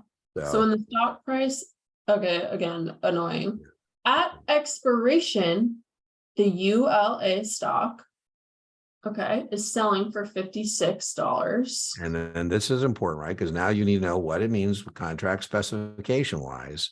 Yeah, and Yep. then the client exercises So if his, you're long a put, what does that mean you do? When you exercise your long put, what does that mean you do? you sell the stock at the strike There price, you which go, the is strike price. Good 60. job. So boom. Right, so we get a stock price. He exercised delivering the stock to cover the sale. The client has a gain of, well, now we say, okay, well, now we just do what? 60 minus 42. Mm-hmm. But then we need to figure out the shares. Hold on. Yeah, so what I do is I say, okay, it's 18. And then what I do is shop my answer set and see if I have something that has the same kind of a, starts with a 1 and an 8. Yeah, so it I'm is. kind of lazy, but you want to make sure you do that though, because Mm-hmm. it could be 5 contracts, it could be whatever it happens to be, right? Yeah. Excellent, excellent. That one's not as bad when you like. Yeah, at first I thought this was going to be a hellacious question like the last one, but it's not so bad indeed. And, Mhm. sometimes that happens. Sometimes, you get a paragraph and you go, oh, and it's not so bad. Yeah. An investor wanting to know about the tax consequences of a direct participation program should know which asset types 50 can be depleted or depreciated. All the following asset types can be depleted or depreciated except. They're trying to really fuck you up on this one. So oil, gas, and crops can be both depleted or depreciated. Wait, no.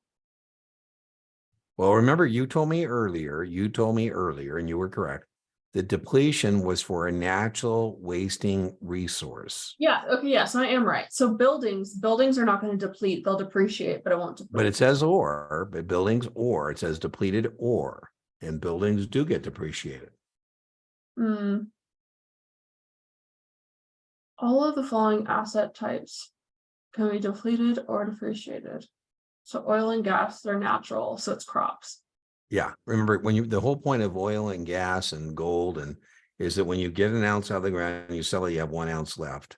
When you pump a barrel and you sell it, you got 1 barrel less. And the depletion allowances give you an incentive to go find a replacement ounce of gold or a replacement barrel of oil. And that's not true of soybeans, right? If I harvest my soybeans and I sell them, then, I start at 0 again. I think that's kind of a stupid question. I really don't think you're going to see anything like that on the test. I do think you should know that depletion is associated with oil and gas, and depreciation is for anything that has a useful life. The way I think of it is we don't get to use assets for free. We got to charge them for their use. So that sooner or later we can replace them. Yeah. Regarding rules addressing acting in concert, each of the following must observe position and exercise limits. So they're asking you who is involved in perhaps a conspiracy.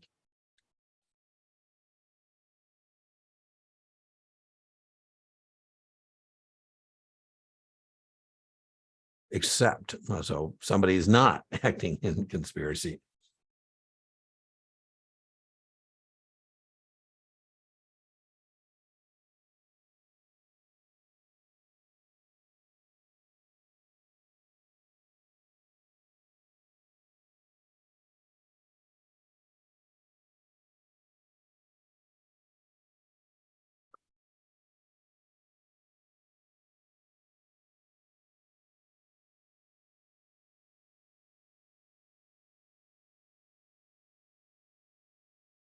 Oh, boy.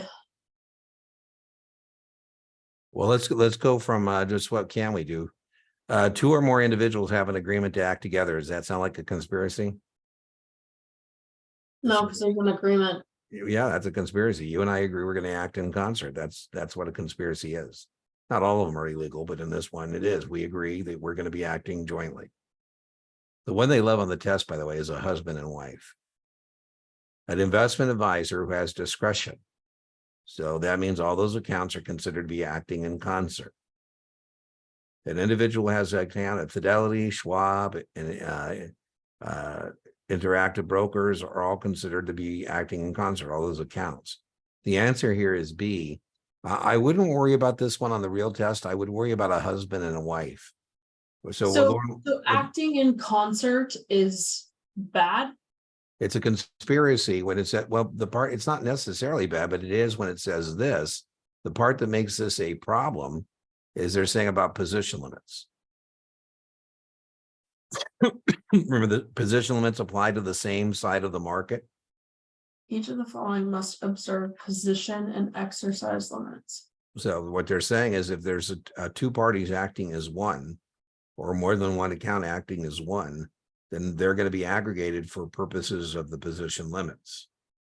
So if there's two parties acting as one, they have to abide by. So for example, if I said the position limits are 10,000 contracts. Well, let's get rid of the contracts. Let's just do the stock. Husband owns 6% of the stock. The wife owns 6% of the stock. Test question, are they principal stockholders? Well, to be a principal stockholder, you got to own more than 10%. So does the husband and the wife own more than 10% of this company?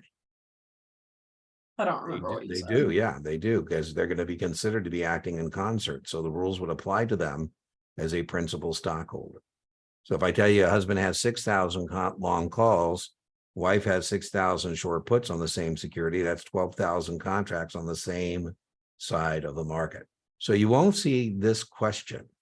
You will see a version of this as it applies to a husband and a wife, right? I got a joke. What's the point of getting married if you're not going to act in concert?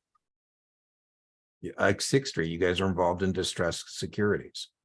You know, I'm not at your level by any means, but I was involved in a bankruptcy as a creditor, and I was also one of the equity persons. And anyways, the guy who was running the company, we're in bankruptcy. He told the judge, he goes, you know, I think all these creditors are acting in concert. You know, his name's Ralph. I said, Ralph, we are all making joint cause. In this case, this isn't illegal. The judge said, well, listen, some conspiracies are illegal, but you know, your creditors acting in concert is not illegal. That's, you know, kind of what do you expect is going to happen, right? This is what's going to happen. So as a married couple, like if I was married, I would have to still abide by these. Yeah. I've actually seen people who have to think about compliance issues if they get married, you know, so, which is ridiculous, but you know, we have a legendary, she's now a general partner at Kleiner Perkins. Her name is Mary Meeker, but Mary Meeker used to be in charge of tech banking at Morgan Stanley. And they were asking her about, does she miss the days at Morgan Stanley? It was her, a guy named Frank Catrone, a guy named Andy Kessler, and they were rocking, they were rolling. And I thought she would say something like, well, you know, those were the days, and she said, God, no, I don't miss it. There's so many investments my husband couldn't make and I couldn't make because of Morgan Stanley compliance. I thought, man, if you're the Morgan Stanley compliance firm, you go, ooh, I didn't realize she was that upset with us for restricting her activities, right? But what she was saying is that Morgan Stanley was not only restricting her activities, they were also restricting her husband's activities, which, you know, I guess they could have got divorced. I guess that could have been one way to take care of it. Oh, that's so expensive. Well, probably. I think they both would be okay, but which of the one can be rolled over into an IRA? Which of the following can be rolled over into your individual retirement account?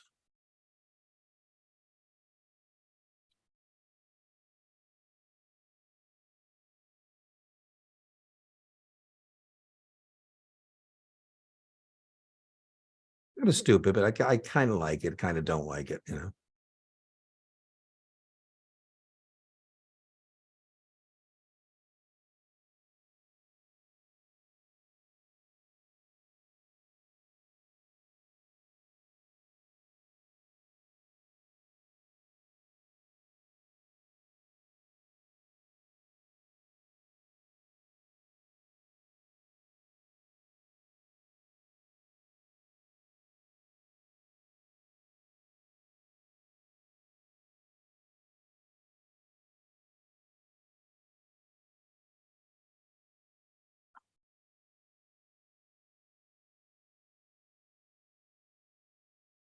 Well, I feel like it'd be weird if you couldn't roll another IRA into another. It is, but you can do it. You can combine if you have, like, for whatever reason, you have 4 or 5 of them, you can roll them into a big one. So you So can do I that. think, so I think one is okay. So now Why? And we're then, looking at 1 and 4 and 1 and 3. So yeah, I like that. I like that. So now you got to decide what you can roll over. Your corporate profit sharing plan in your IRA, if you leave your corporation, or you can put judgments you've received from lawsuits into your IRA. I think it'd be weird to not be able to put stuff I got from a lawsuit settlement into my IRA. Well, remember, judgments from a lawsuit are not earned income. Okay, what is it? Remember, it's going to be 1 and 3 because you have to have 1 and earned 3. income. Earned income. And a corporate profit sharing plan. That's like, yeah, that's where they say we're going to put 25% of our profits into the retirement plan for our employees. Yeah. And then when you leave, you can take that and you can roll it over. Okay. Mitt Romney, he's one of the few people I've ever heard of doing this, but when he left Bain Capital, the Bain Capital's, venture capital kind of firm, and he took his distribution profit sharing plan it was hundreds of millions of dollars, and he took the taxable distribution, paid the taxes, and rolled it over into a Roth IRA. Wow. Where now the money grows tax deferred. He's got no RMD. And, I don't know how many hundreds of millions of dollars are in his Roth IRA. But when he ran for president, I saw him being interviewed, and he said he asked his wife if they could take a $40 million distribution from the IRA to fund the presidential campaign. And he said his wife said, yeah, you can take 40 million. Now, that would be a distribution. And since that's a Roth, there's no tax consequence to that. And again, he could roll it into a traditional IRA if he chose to, but he chose to take the hit on the taxes and then roll it over. A municipal financial professional who is eligible to vote in a municipality that frequently issues debt securities has made a contribution to the political campaign of one of the issuer's elected officials, 53. Which more than which of the amount would disqualify the firm from engaging in certain municipal businesses with that issuer for 2 years? This is testable, and this is called Rule G37. 250. Right on. And then it's for gifts, right? It's 100. Right on. Both of those could have been right answers. You're absolutely correct. And that is testable. All the following qualified plans are covered by ERISA except the Employee Retirement Income Security Act.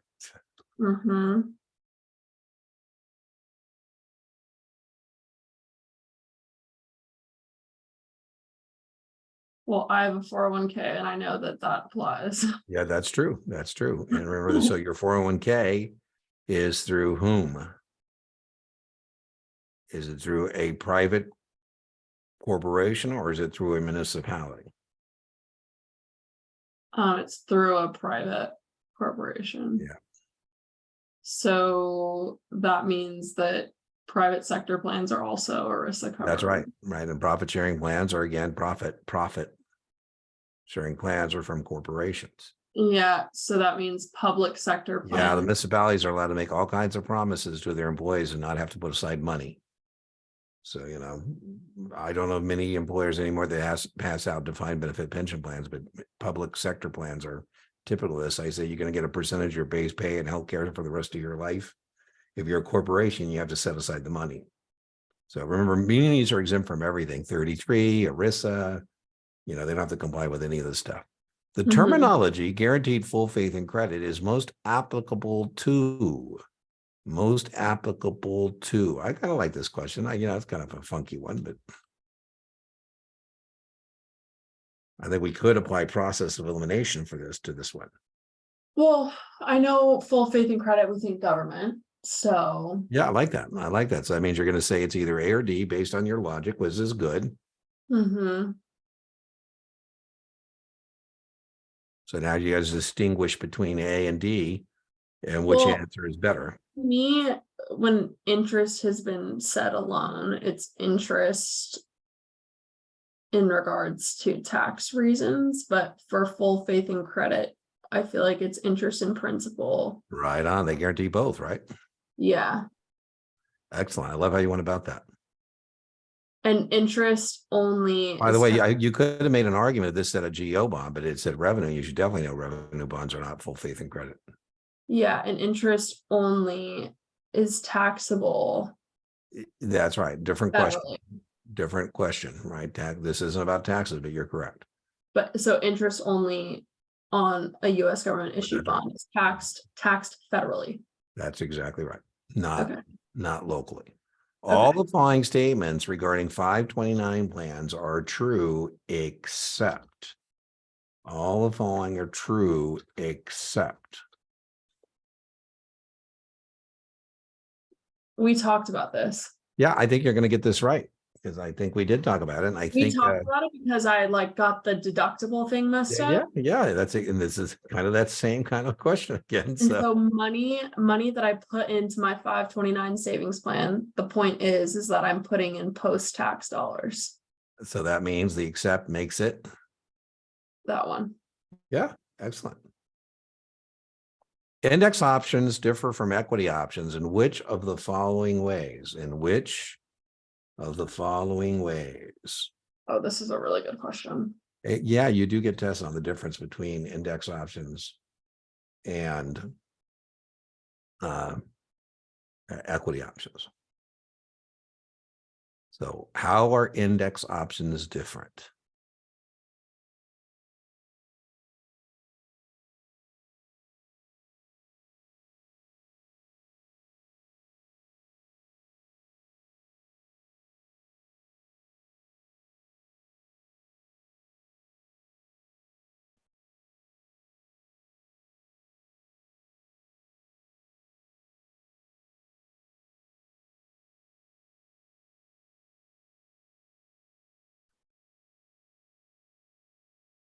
Well, I don't think it's the expiration date.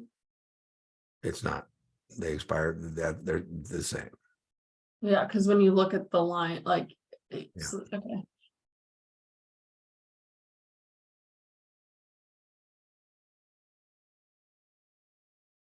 Options are T+1. All option contracts, including indexes and equity, are T+1, so that's not a difference. Uh-huh.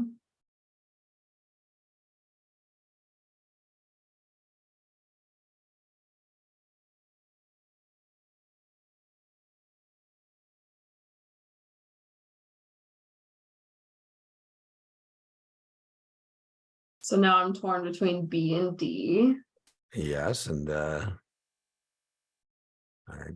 I don't remember there being a difference in closing purchase and closing sale. Trust yourself. So I would choose D. You are correct. And that is a major difference, right? Because remember, in index options, they settle in cash. You don't deliver the index, but in equity options, you have to deliver the underlying security. So this is a testable distinction. And then remember the exercise of that. Index options are exercised. And what you owe is cash. If you're short an index option, an index call, you deliver cash. You don't deliver the underlying. If you're short an IBM call, you're delivering the underlying. You're delivering IBM. You need to make delivery. That is a testable distinction. Now, the other testable distinction, both option contracts are T+1, but the resulting exercise of a stock is T+2. And an index option. I'm gonna make a note for us to go over that Okay, again. cool. Okay, so the other detestable distinction is that cash is not T+2. The exercise is T+1. So in index options, both the contract and the exercise are both T+1, whereas in an equity option, it's T+1 and T+2. So indeed, you got this correct though. Is there a way to, like, a good way to remember that is like, okay, well, if for index Well, options. the way I think about it, Lauren, is if I actually wrote a Wilshire 5000 index, and if I got exercise, I had to deliver 100 shares of 3,700 stocks, nobody would play. Nobody would write an index option if what they had to deliver was all the stocks in the index or the index itself. So Yeah, that's what I'm thinking. Like cash is, I can do cash quick. that's right. So I say, But Lauren, if for- at the end of this thing, you Yeah. just owe me the difference. So if it's a 850 call and the index is 900, you owe me 50 points. You owe me the intrinsic value, the in the money amount. You Mhm. can't settle an equity option by saying, well, I'll just give you the in the money amount. No, you got to give me the stock. Yeah, we can certainly talk about that. Okay. But that makes more sense to me. It's like, okay, cash. Now, quick, remember though, give index, yourself credit. At the end of the day, you still were able to derive the right answer, which is the most important thing, right? So Yeah. an over-the-counter trader's quote is 60 to 63 workout. In response to a broker holding a customer order to sell a block of stock, indicates which of the following. Question 58. Oh, this is gonna be a bad one. Yeah, we got to decide if that is a firm quote or not.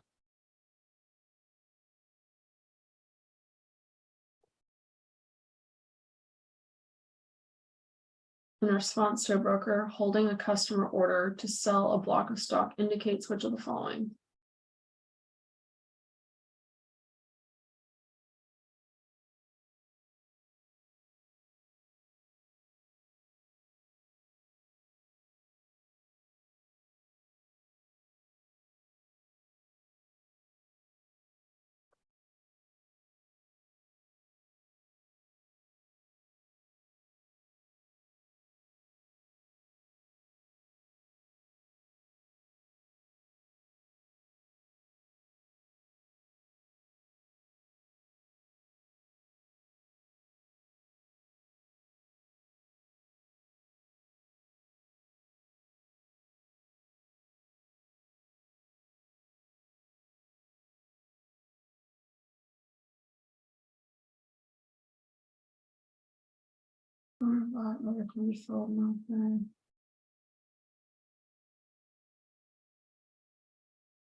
So I'm just thinking like, okay, bid ask. Yeah, so but there's a key phraseology. You're correct. The bid is 60. The ask is 63, 60 to 63 workout. Now, what that means is that as a market maker, I want to find the other side. So I'm telling you right now that I'm not willing to put that into my inventory. That the key word there is workout. And what is workout? Workout Really? means if I can find the other side, then I'll do it. So it says you want What do you to mean sell. find the other side? That's What do right. So you want to sell. I said, when I say workout, I'm telling you that I, Lauren, am not going to buy this into my inventory until I find a buyer. So I'm telling you, but if I can find a buyer, then we'll go ahead and do it. So like 60 is the bid, meaning that like I would pay 60. Yeah, remember, I'm still giving you a two-sided quote. So I quote 60 to 63 workout. Then you tell me you want to sell a block of stock. And I say, well, I remember I didn't say 60, 63. I said 60 to 63 workout. So now you say, well, I'm selling a block of stock. And I then respond as a market maker by saying, did I give you the firm quote and you can sell to me an unlimited number of stock at 60 or buy at 63? No, that's not what I said. I didn't give you any size here. The quote is firm, but the market maker must be given discretion or the transaction will take place. No, The market maker guarantees a customer buy order that can be filled no higher than 60. No. The quote is tentative, nominal. That means for informational purposes only. The definition, Lauren, of a nominal quote is for informational purposes only. So the Yeah. quote is tentative, nominal for informational purposes only, suggesting a range in which the order is likely to be filled. That is the answer. I Okay. don't think you'll see anything on workout quotes or nominal quotes on your exam. You know, for most exam purposes, the workout wouldn't be there. And you would have to tell me that the customer could sell at 60 and buy at 63. And then there would be size in the quote. So this is kind of a funky one. Kind of a funky one. Okay. What notes should I make to go over that? I would make the only note I would want you to take away from this question is that nominal quotes are for informational purposes only. And I think it would be more just a aim and shoot point recognition question. Like, here's an example I would expect that would be fair game on the test. You say, hey, Dean, I'm going down to do my financial statement in my bank. And, you know, I have a lot of muni bonds with you, and I'd like to get some quotes on those muni bonds so I can tell my banker, you know, what is the value of my muni bond fund, our muni bond portfolio, excuse me. I say, okay, Lauren, fine. Let me give you some nominal quotes. And I go 101. You go, oh, let's sell. I go, whoa, whoa, whoa. Lauren, I think I just told you these quotes I'm giving you are for informational purposes only. Customers get hung up on this all the time. Like how is a nominal quote necessarily helpful? Well, like your statements, we tell all our customers when they get their statements, these are not real quotes. The quotes in your statements are nominal. They're for informational purposes only. If you want a real quote, you should what? Call us, and we will give you a price at which we're willing to buy or sell. This was a major horror story. This guy was an apprentice at a muni bond fund. So remember, the muni bond fund has to calculate their NAV once per business day.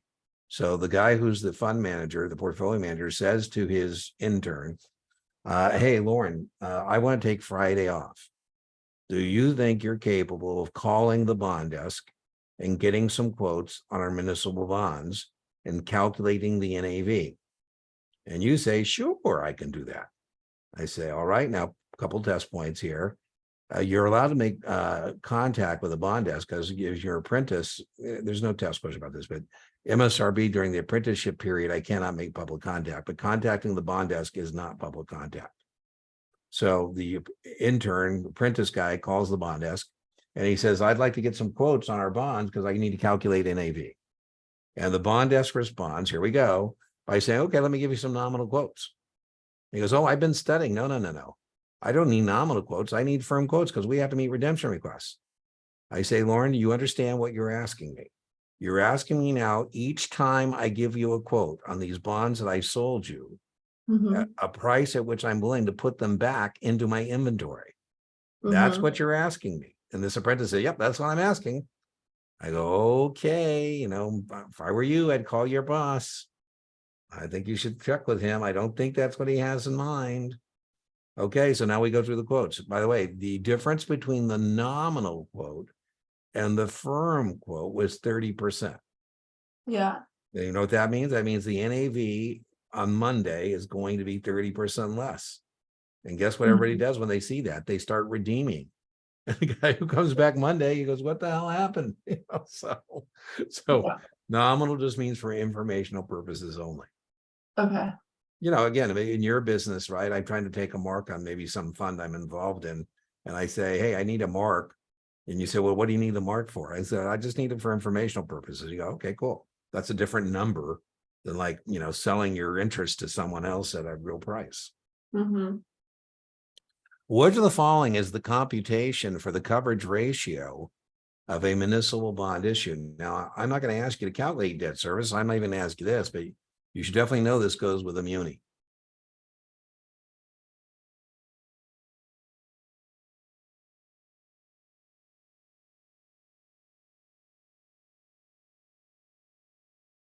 And I think you should get this by based on what we say is always what's going on when it relates to the muni bond. So the coverage ratio is net revenue divided by There you go. annual That's what that net is. and I'm not expense. gonna Yeah. make- Not gonna make you do it, just gonna ask you to recognize it. Okay. All the following would affect the working capital of a corporation except, do you know what working capital is?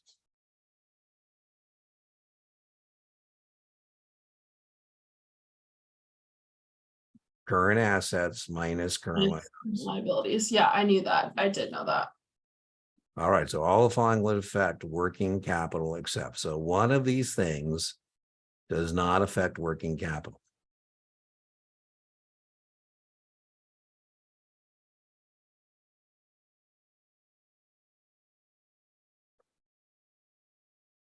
Well, a decrease in current liabilities would affect that. Absolutely, absolutely. A declaration of a cash dividend would reduce my liabilities. Absolutely, it becomes a current liability, so you're to a 50-50. Payment of a cash dividend that would also, Well, now think about it. When you pay your Well- bills, when you pay your bills, your liabilities go down, yeah, but so does your assets. That's kind of a wash. Right, because you have less of a current asset called cash, but you also have less of a current liability. so an increase, yeah, well, and an increase in current assets, that's gonna affect my, Absolutely, right? We do some underwriting, raise some money, absolutely. so a payment of a cash dividend. Can we Yeah, talk not about that really- anymore? Sure, what's that? I would have gotten there, but I wouldn't have been 100% certain on. Well, that's cash. why we're practicing. That's why we're practicing. So as your tutor, I Mhm. told you, I told you I'd see a red flag. And one red flag I see is just, I worry about you taking so much time that you kind of wear yourself out before you get to the end, so to speak. So Mhm. on ones where we don't know, we should be a little quicker, just we don't know, and we get a B or C. But on this one, I think you would have got there. And you're not going to get much balance sheet stuff. Mhm. But we can certainly talk about that tomorrow. The ones you do see are going to be typically working capital, current ratio, quick or acid test ratio, usually 1 or 2. So it's kind of like margin. It's kind of like partnerships. Balance sheets are, 2, 3Z, not a whole lot there. So I Yeah. wouldn't worry about it too much. Wouldn't worry about it too much. Okay. Oh my God. Question Oh. 61. You have a 45-year-old client whose traditional IRA contributions are at the maximum. The client would like to provide a larger cushion for retirement and ask for your advice. So I'm already immediately saying, okay, he's maxed out his pre-tax opportunities. Mhm. So maybe we got to look at something after tax. After reviewing the client's goals, you realize that a $25,000 single premium deferred variable annuity purchase would be the ideal solution. When approaching the client with this recommendation, the client tells you that cash of that magnitude is not readily available. Which of the following would you recommend? Which of the following would you recommend?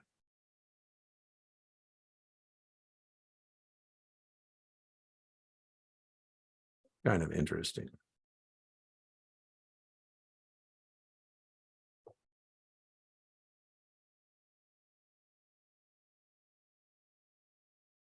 Well, I don't think that I'm gonna suggest that they do this on margin. Absolutely. And taking out a helmet loan is the same damn thing. Right? You're right. And We're what? not going to ask you to borrow money to fund an investment. A and C are out. Yeah, you're not gonna take out a loan.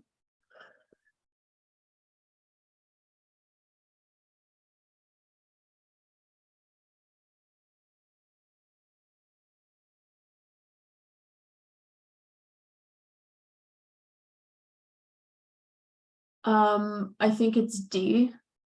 No, the Roth doesn't have any bigger deductions. It's going to put periodic payments like dollar cost averaging.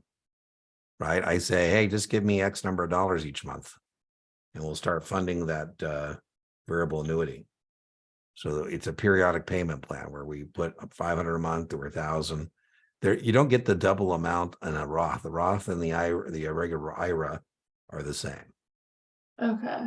Yeah. Well, then what's the benefit of the Roth IRA versus the regular IRA? I forget. Good point. So the Roth, remember, you're funding it after tax. That's why I thought about that. Okay, well, no, it's after tax. So yeah, well, I kind of hinted but same with the deferred annuity. That's after tax as well. So both of these would be after tax solutions. But remember, the money goes tax deferred, and then there's no required minimum distribution on the Roth. No RMD. But here, the reason it's not the Roth, Deferred annuity. if it just said open a Roth IRA, you can make an argument that, but it says open a Roth to double the amount. You don't get to do that. You don't, by having two that's IRAs, true. you don't double your amount. I mean, That's true. it's And just- if I don't have $25,000 readily available, it makes sense to be like, okay, well, we can do smaller Let's payments. get started, to- Lauren. Let's get started. Can you afford 500 a month or 1,000 a month? Remember, this is like dollar cost averaging into the annuity, just like we might consider doing in a mutual fund. Yeah, okay, my bad. Rodney borrows funds to purchase municipal bonds. Well, that sounds bad right out of the gate. 62. Which of the following regarding the interest on the loan is true? So it sounds like he's using his margin account to buy munis. And which of the following is true? Money borrows the funds. Okay. I haven't had anybody see this in years.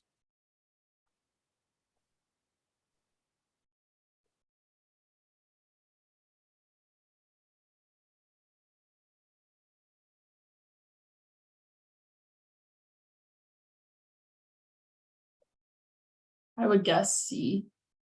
Yeah, I don't think you'll see this. It hasn't come up in forever. If you're using your margin account, Lauren, to make investments, the interest charges are deductible. So, I joke, Larry Ellison is paying his brokerage firms $300 million a year on his debit balance. And so he used his SMA, his buying power, to buy the island of Lanai for $500 million. So since that's an investment, if we ask Larry, is the island of Lanai an investment or is it lifestyle? He's going to say investment. Now, the reason here it's going to be A is because that would be a double dip. A double dip meaning if we allowed Ellison to deduct the margin interest to buy munis, he'd be getting the tax-free income, and then he'd also be getting the deductible interest charge. So we're not going to let him do both in the muni, right? And so what makes A the answer is because it's a muni bond that he's buying. If he was making an investment, then the interest expense is fully deductible. Right. So that's what makes this A, is because he's buying mini bonds. Well, isn't that an investment?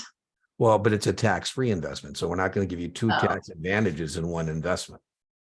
Right. Okay. So if it wasn't a muni bond, it would be deductible. That's right.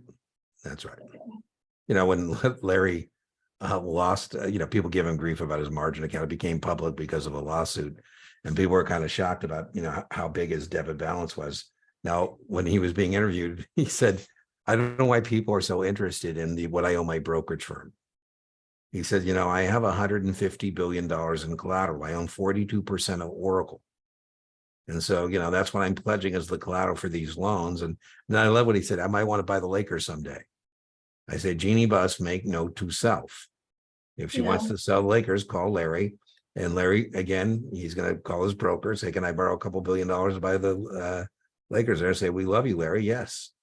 Right. He can borrow all he wants. And that would be deductible because it's an investment. Okay. How you doing? You doing okay? We're on our third hour here. I'm worried about you getting tired and not being okay. I know you're a trooper. I know you're a grinder. So all the following will affect the special memorandum in your short account except. So remember what makes your short account go up in value? It's when the securities go down. By the way, this is about the first. We've had two margin questions in a row. You're only going to get 2 or 3. So that's not going to be a make or break for you.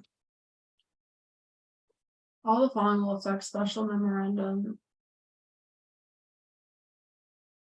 Now, I think I talked to you about a test taking trick called Socrates as a dog. Socrates as a philosopher. So this test taking trick, Lauren, is called the principle of mutual exclusion. When you have two answers that are exact opposites, one of them is the answer. because they both can't exist in the same universe. Okay. So we have two answers, A and B, that say exact opposite things. Uh-huh. And so that means, without even look at the answer set, that it's either A or B, because they do opposite things. So now we go back and we say SMA. The sale of securities and the purchase of securities. Well, that will affect, because we're going to do a mark to market, right? So it's not C and D that are mutually exclusive. You can buy and sell securities. What's mutually exclusive is this idea that you get SMA from the stock going both directions. That can't possibly be true, that you're going to get SMA when it goes up and when it goes down. So in a short account, So so short account means you want it to go down. you want it to go down. Down is good. Down means excess equity. Down means SMA. So, but the wording of the question is a little tricky because it says will affect. Yes. So we're saying, when do you not get that? When do you not get a special memorandum to your account? The SMA is the holding tank for your excess equity. And you don't get excess equity when a short account is going up. Right, because we want it to go down. That's So right. that means That's we right. want it to be, okay, yeah. Yeah. So that's what that's about. That's asking about that. So I don't think, again, margin is going to be a big deal. Oh, it looks like we're just hitting a margin place here. Right? It's like the real test. About halfway through, you're like, okay, a margin account may not be used. I like this. So when can you not borrow money to purchase securities? What kind of account is not allowed to use leverage?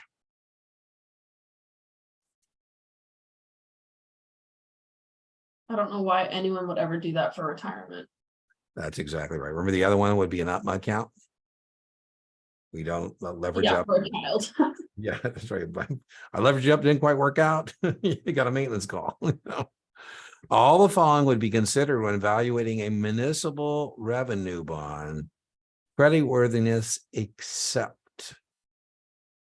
So one of these things goes to a GO. One of these things goes to a GO.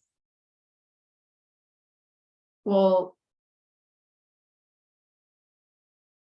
wouldn't the collection ratio go to a GO for There you tax go. Boom. reasons? That's exactly right. That's taxes right on. Variable annuity salespeople must register with all the following except. So remember, variable annuity is a mutual fund with an insurance wrapper, a mutual fund with an insurance wrapper. Well, then I think that they would have to be registered with the state insurance department. There you go. That's correct. Okay.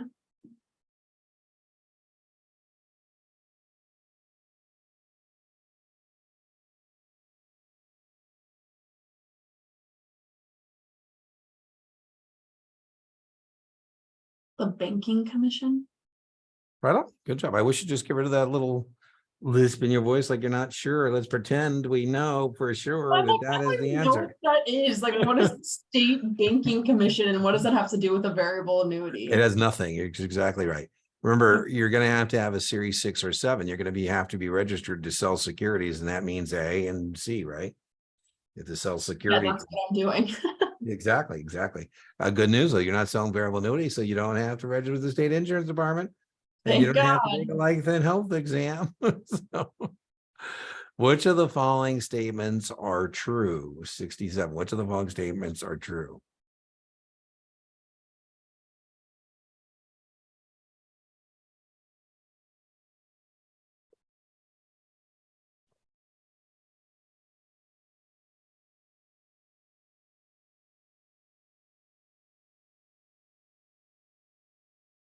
This is a good one. Yeah, I'm just trying to remember systematic. No worries, no worries. I should know this.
Is it A?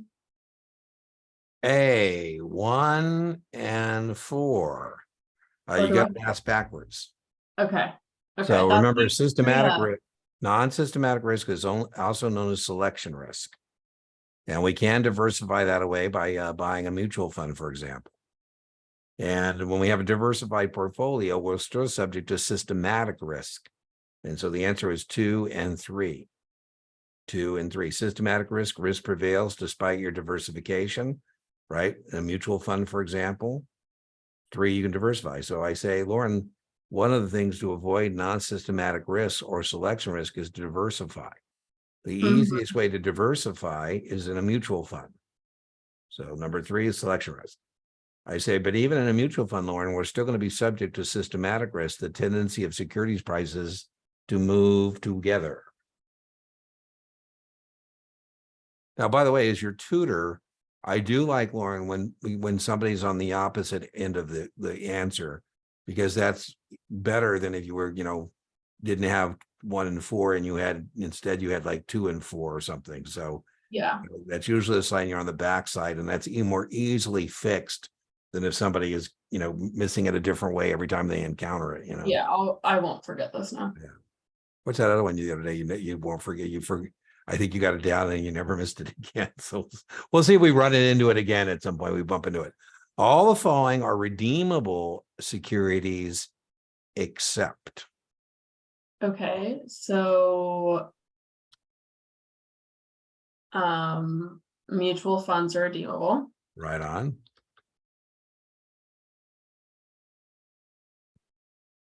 And remember, variable annuities are mutual funds with insurance wrappers. So Yeah, so those are redeemable.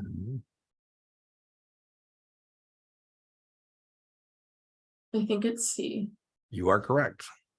Remember, REITs trade like stocks. Did you say D? You say D or C? Oh, I said C.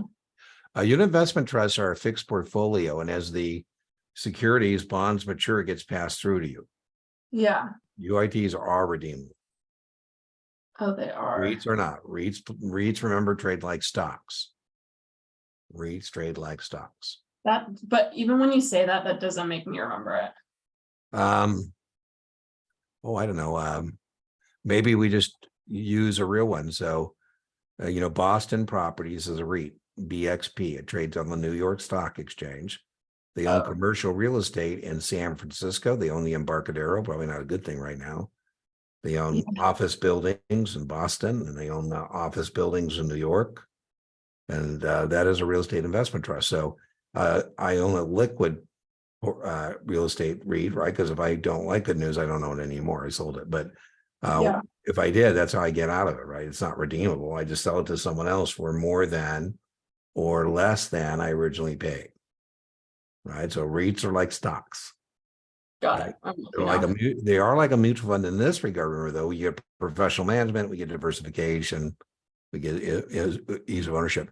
The only time the unit investment trust will be the correct answer on your exam is if I asked you about a portfolio that's been professionally selected, but is passively managed, a fixed portfolio.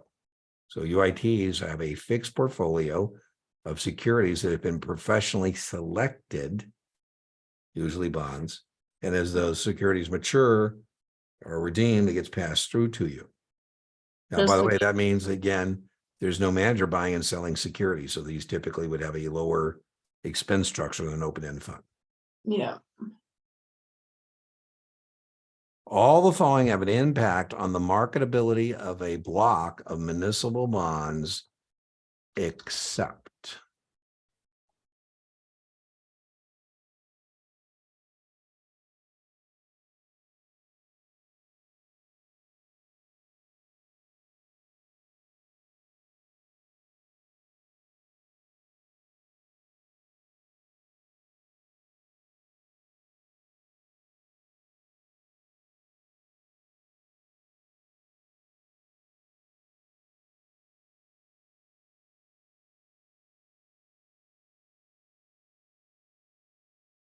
It's not A.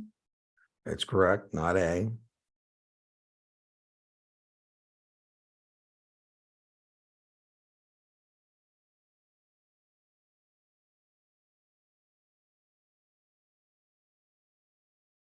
I think quantity and quality is important. It is important. Remember, it's an accept format, so you're correct. It's not B. So you said it's not A, you said it's not B. You're correct. You got a 50-50 now. Mhm. I think knowing if there's call provisions is important. That's right. So by process of elimination, D.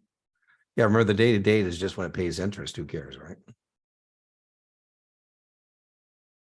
The day-to-day is when a municipality. Yeah, pays. remember that's when it starts to accrue interest when we issue the bonds typically. Yeah. 70, in rating a GO bond, all the following are factors considered by an analyst, except Okay. one of these things does not go to a GO bond. Well, geo bond, it's really all about taxes. Yeah, So the tax collection ratio is important. that's correct. I think you also need to take into consideration outstanding debt. You do. And I think the public's attitude towards that debt because of statutory debt limits. Oh, man, we're talking like a player. So flow of funds. Yeah, remember flow of funds is for revenues. Yeah. You remember where we find the flow of funds? You find the flow of funds At the on. trust indenture. The trust indenture. What should we assume in terms of flow of funds? Should we assume net revenue pledge in the Oh, trust that's what indenture that is. You or gross assume, revenue? you assume net, and what Yep. net means is that operations and maintenance are paid. Perfect, and very testable. Perfect. The flow of 71, a customer buys an AC growth fund and enjoys a substantial paper capital gain. When he believes the market has reached its peak, he switches into the AC income fund within the AC family of funds. He incurs a small service fee, but is not charged an additional sales charge. What is the tax effect? I do like this question. What they're asking is this a taxable event or not? So substantial paper capital gain. Now, when the market has reached its peak, he switches to an income fund, so it's in the same family of funds, and incurs a small service fee for the switch. What is the tax effect?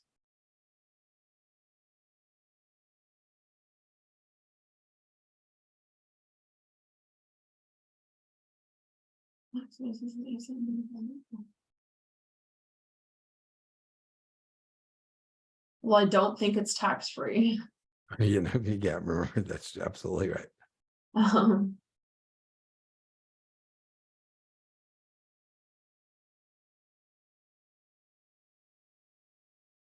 I feel like any gain in a growth fund is taxable.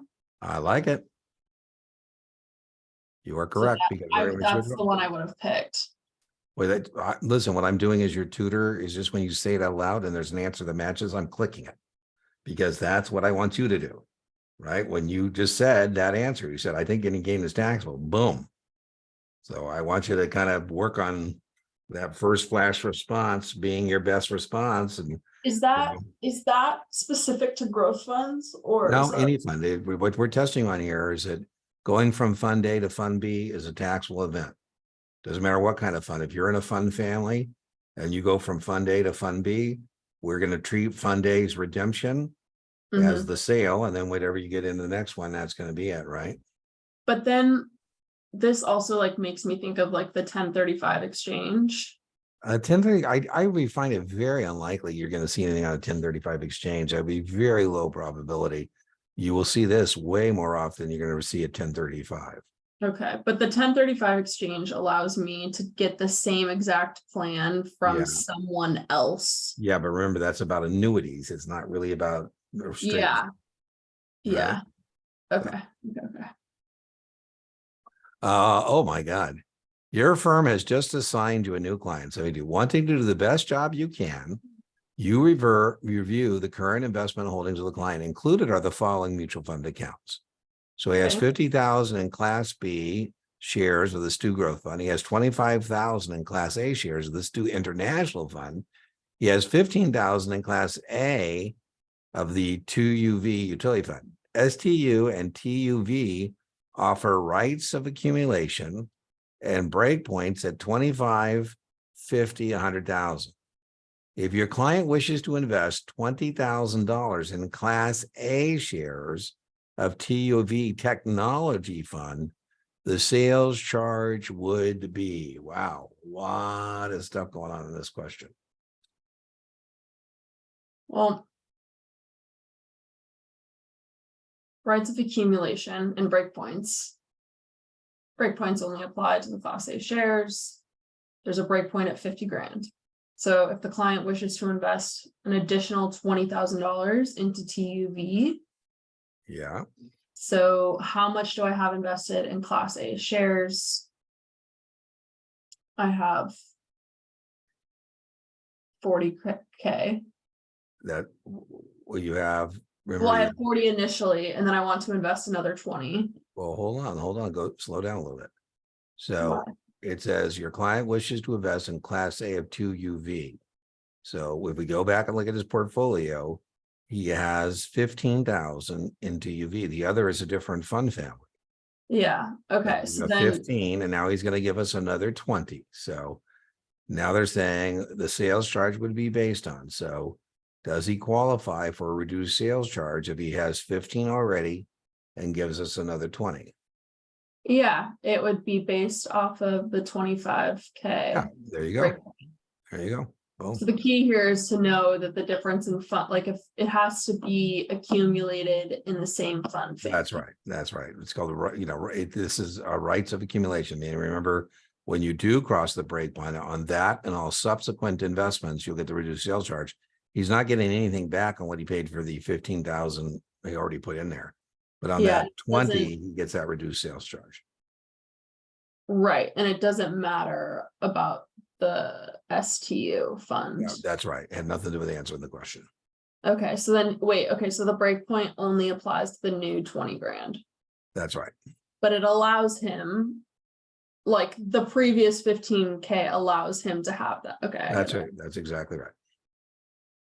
I didn't know where you were coming up with 40, so I didn't know where the 40 came from. No, you're good. All right. So question 73, customer invests $20,000 in a direct participation program and signs a recourse note for 50. You know what a recourse note is? No, So this is where I tell the partnership, the direct participation program, here's my 20 and take my note and go borrow another 50 on my behalf. And recourse means I tell the bank that if the partnership doesn't pay back the 50, yours truly will. So that means I have a $70,000 investment. 20 that I put in plus 50 that was borrowed on my behalf. Now, if this So- said non-recourse note, Lauren, this is more of a test prep question, real question.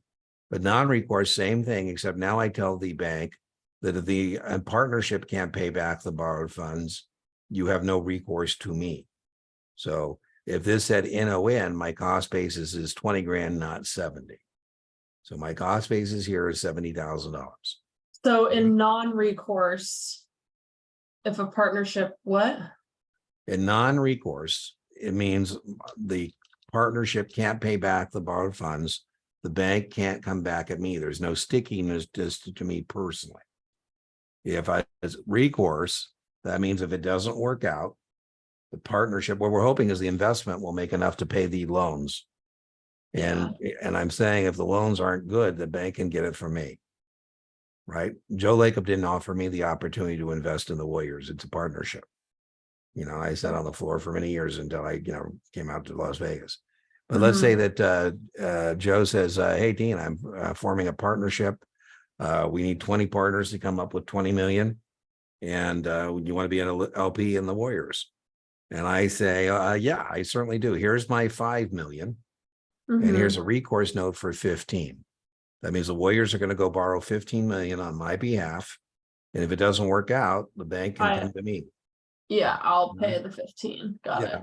So my cost base and Warriors would be in that example, $20 million. During the first year of operations, I get back 15. So of my 70, I got back 15.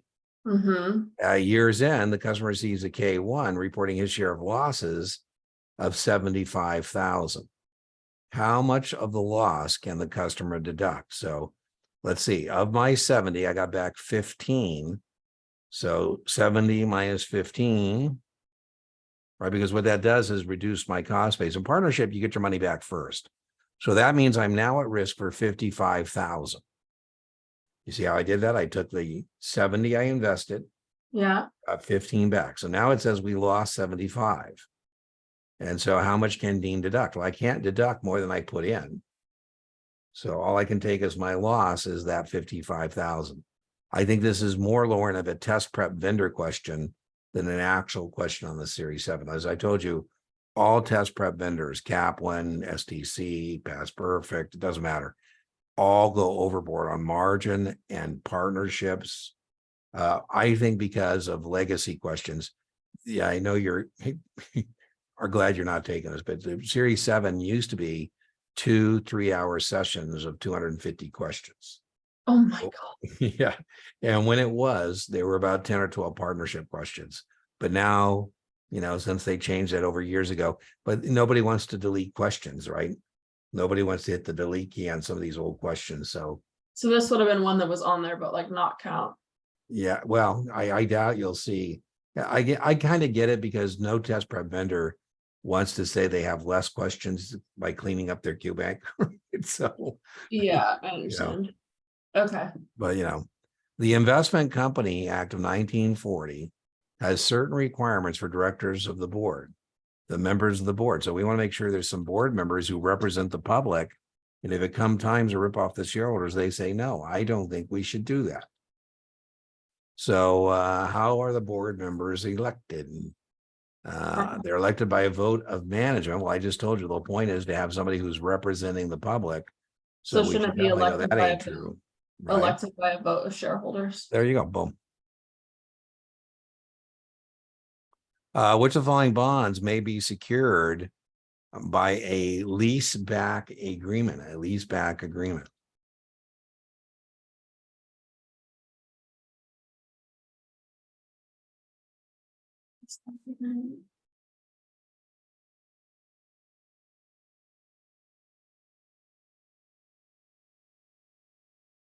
A lease rental bond? Yeah, that's almost so so you're like, oh man, it could be that easy. Yeah, I'm like, what? Yeah. Right. That's where the municipality agrees to lease back whatever the facility is. Yeah. The term wildcatting refers to, I love it. Wildcats go places other cats don't go.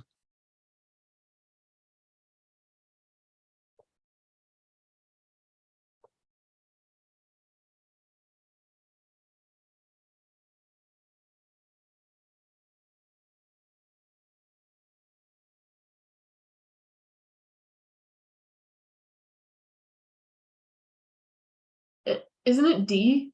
It is deep. And that's the whole point of that, right? Key test question, right? That's the most, that's an exploratory oil and gas program. And it's the most aggressive program we have, right? Yeah. Wildcats.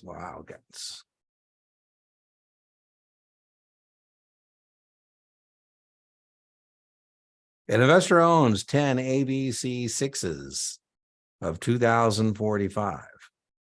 The debentures have a conversion price of 40 with an anti-dilution provision.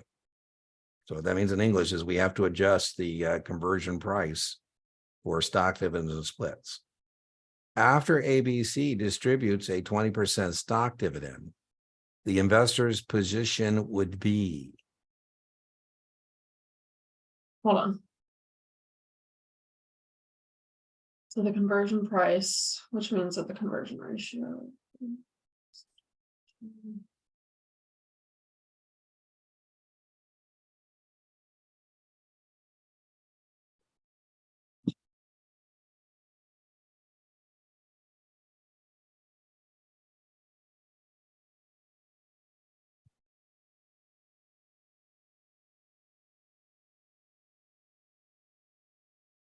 The 20% stock dividend.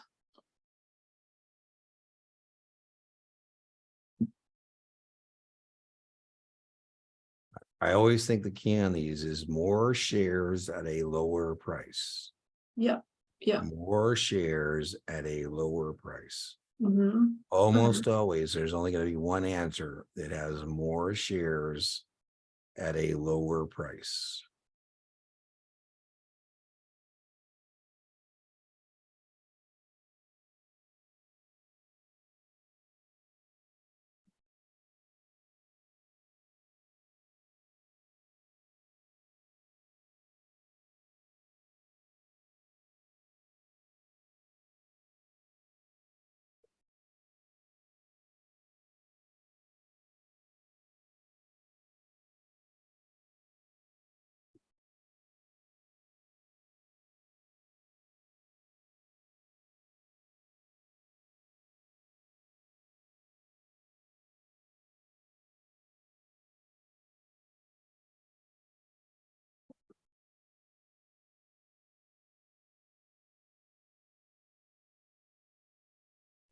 I don't like these answer options.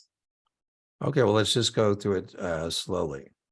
So So the conversion price of 50, what did you always say when you get the conversion price? You need to establish the conversion ratio. yeah, which is par. That's right. So 1,000 divided by 50, Yeah, which is so it's 20 20 shares. shares. Right? And Dean said you're always going to need more shares at a lower price. So that means you can get rid of choice D and you can Yeah. get rid of choice D. B and D go bye-bye because we said you need more shares, more than 20 at a Yeah. lower price. Okay, so that means it's A or C. Okay, so now what we're going to do is if they pay a 20% stock dividend, I want my conversion feature to be the same. So I'm going to take my 20 share conversion ratio. I'm going Yeah. to times it by 20%. And that means I want 4 more shares. I want to now have 24 shares if I convert. So now I take the 1,000 divide by my new conversion ratio, which is 24, and I get 41. Yep, 41.66. So Yep. So the key thing here was let me just walk you through it again. So the first thing we did is say, okay, we need the conversion ratio. yeah, which I did all this. I got the 41.67. Okay. Well, then why did you not pick A then? Well, that's the one I would have chosen. It's Okay. just that I'm like, okay, more shares, lower conversion Well, price. remember, because now then I took the 20, they didn't ask that, but they could have. My 20 shares in 20%. I want to make sure I can convert in the same proportion ownership. So I'm going to want 4 additional shares. Yeah, so then you're at the 24. That's how I got the 24, right? Because But now, then you need to get your new. yeah, my new conversion price. The more important part on the test is the conversion ratio. So now I can take my 1,000.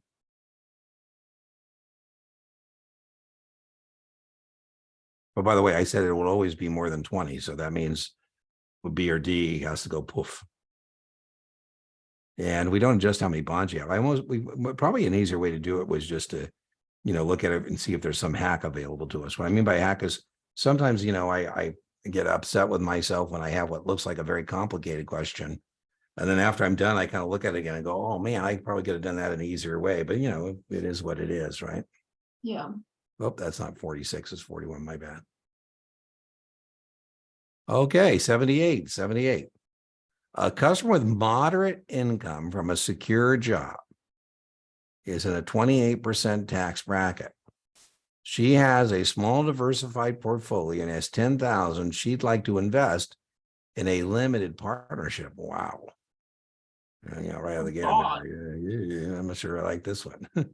She only has 10K. Yeah, I think she should be in a mutual fund, but that's not our choice. If she's willing to accept only a moderate amount of risk,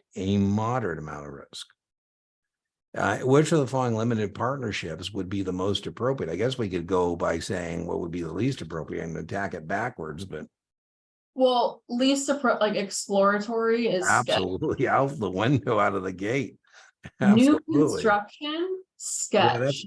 very speculative, because remember, new construction means We're gonna go buy raw land, put up apartment buildings or, and hope they, yeah, and your point, hope that's high risk, high reward, new construction. So C and D are out. raw land out. Again, I said, well, now we're gonna buy proven producing reserves. Yeah, there's already oil and gas there. It's been Yeah. identified. It's been That's making right. We're pumping it. That's right. Permian Basin. yeah. When I was a baby broker, I was in the Permian Basin. I sold oil and gas, but obviously this is a sign that Dean doesn't know anything about it at the time. I know a little more than I did then, but anyways, I was the next day we were having, it was like a conference, and I said, man, if I was a broker in this town, I would look up the Permian family. They own everything. Permian Ford, Permian Park, Permian this. All of the guys started roaring with laughter. And they said, Dean, you're in the Permian Basin, son. That's a geological age. That is not a family. I could just see myself cold calling. Could I speak to Mrs. Permian, please? Oh my God. Yeah. Is Mr. Permian available? A customer places an order to buy 200 shares of ABC stock at 25. He wants to meet the margin call by depositing fully paid listed stock currently trading at 10. Wow. This is a tough one. I told you this is more of a Kaplan question than a real question, but how are we going to proceed on this? Now, remember what I'm telling you there, Lauren, is that you should not, so far you said, I'm going to review that. And I haven't said don't, but if you would say, oh, I'm going to review that, I'm going to say, then don't. It's not worth your time and energy to be spending time in margin or partnerships, or, you want to spend your time on, mutual funds and munis and options. So am I right to think about like maintenance requirements? You think what? Like, I'm sorry, I didn't hear you. What? so like margin calls. Yeah, I think that's a good start, right? So I think we should start by saying, okay, well, you want to buy 200 shares at 50. So if I'm a margin, or 25, I say, as a margin clerk, I say, okay, so that's $5,000, right? Yeah. And you're going to put up half of that. So if you want to put up half of that, and you want to give me cash, you would have a margin call for cash of 2,500. Okay, but now you tell me that you're not going to give me money, that you want to give me stock. But I want to give you stock that's currently trading at 10. So I say, okay, well, what you're really saying to me, Lauren, is that on T+2, you want me to advance you the entire $5,000. Because you're telling me that you don't want to come up with any money. So that means you want me to loan you the entire $5,000 to buy this stock. So that's going to be your debit register. And now we need to figure out, okay, well, what kind of market value do you need? You're going to get 5,000 from selling the stock. And this question is asking, how much do you need to put up? How much collateral do we need here? And so I say, well, what we're going to need, Lauren, to do this is having a market value of 10,000. That's what make this work. And so you're going to have 5,000 from, us buying the stock that you're not paying for. And then I'm going to want $5,000 in securities from you. And so now I can go about answering the question, because I say, okay, I want 5,000 from you. So I'm going to do 2 times. It's going to be 2 times. That's the answer, by 2 times the cash call. So if you want to pay with stock, it's 2 times the cash call. So 2 times that is going to be 5,000. And now we're going to divide that by $10 a share. And when we do that, I'm telling you, my arithmetic's terrible. So 5,000 divide by 10. I want 500 shares from you. So that's pretty complicated margin question. Let's just go back. So you want to buy 200 shares at 25. So 200 shares at 25 is $5,000. Yeah. The cash I would need to put up is half. That's right. So you would have to put up 2,500 in cash, but you're telling me you don't want to put up cash. Yeah. You want to put up securities. Correct. And so it's always going to be 2 times that. So I say that's on T+2, we're gonna need $5,000. If you want to give me cash, you put up half, I'll loan you half.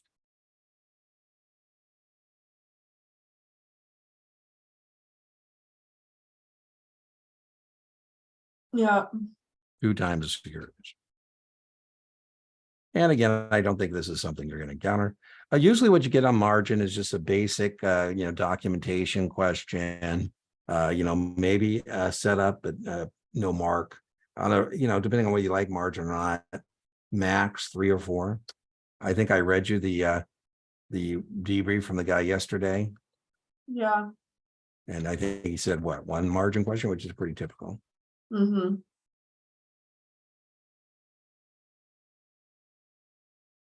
$80. Oh, sorry, we didn't answer that one. Boom.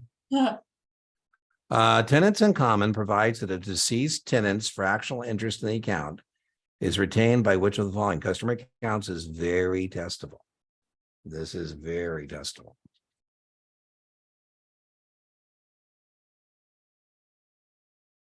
It would go to the estate.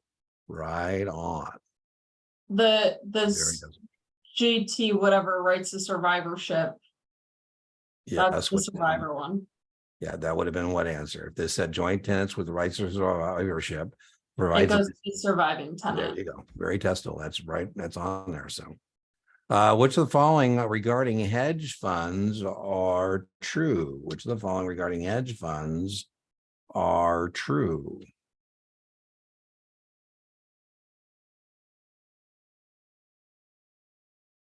Okay, well, they are aggressive investment. Yeah, that's exactly right.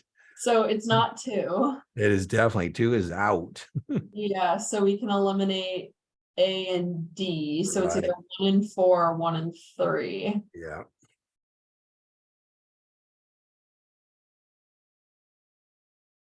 I think you're going to get this one, I think.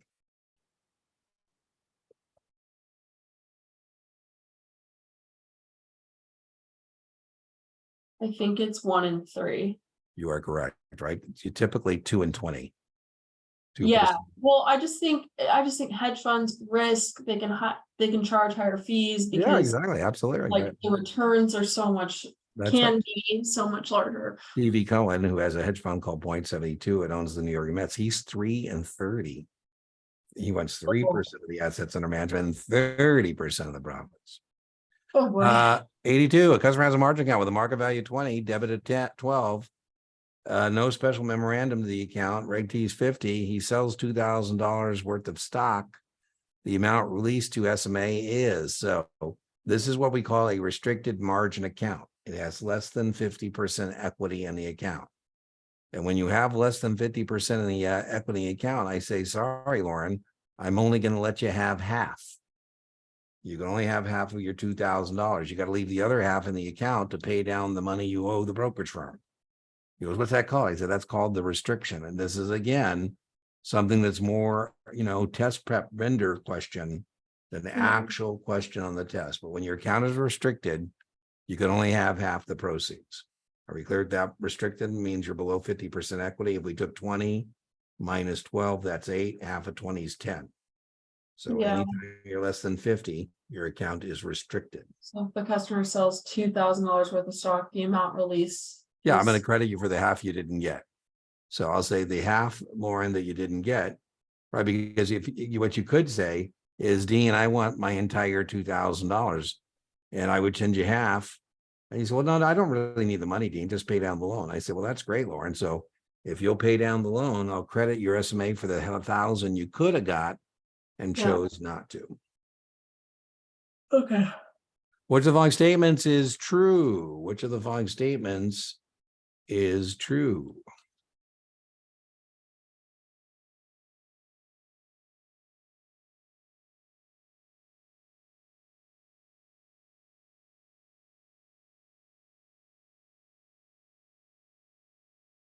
So I'm just going to go through them one by one. Yeah. All retail communications require submission to FINRA. No. Institutional communications material always require prior principal approval. No. all retail communications require prior principal approval. Yes. Well, no. Institutional communications do not require. Associated persons receive training in the firm's procedures governing institutional communications.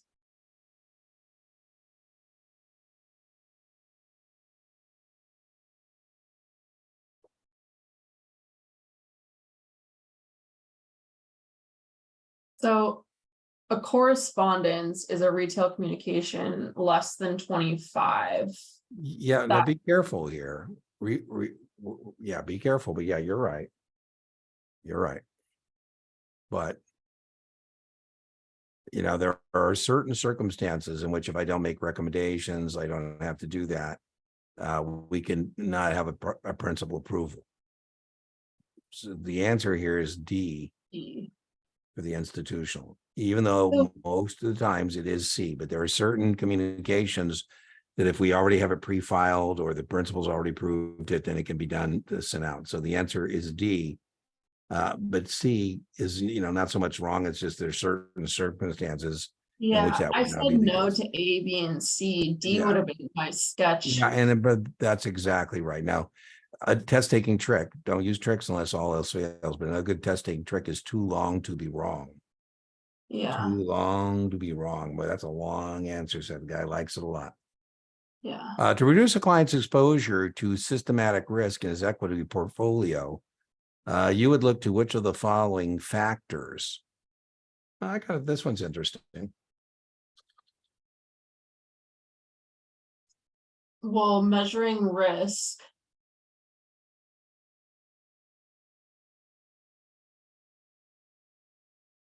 Alpha's excess earning, right? Yeah, you're on the right track, right? One of these things has to do with systematic risk and the tendency of securities prices to move together, and the other three do not. And you're on the right track to think alpha, because what's linked to alpha?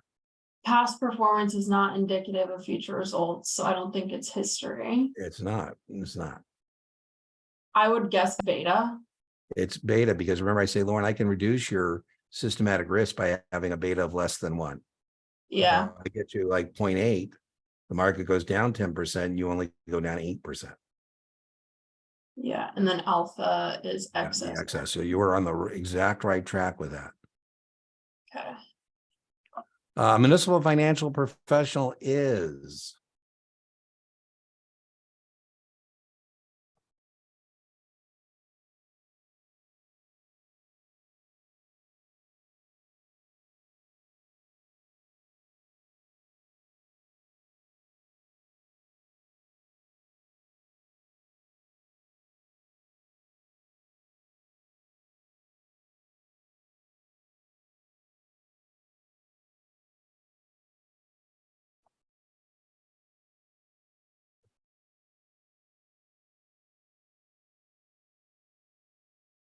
Well, it's not an elected official. That's right. That's out.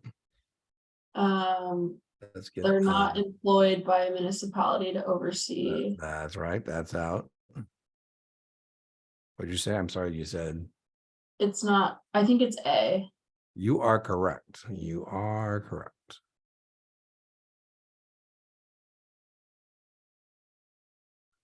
One of your clients is neutral to bearish on a particular stock, 86, and would like to sell calls to generate some income. That is very testable. We sell covered calls because you get the premium. That's right. Wishing to minimize risk, you would suggest the client cover the call or take other steps to protect unlimited loss. This could be done in all the following ways, except this one's pretty interesting.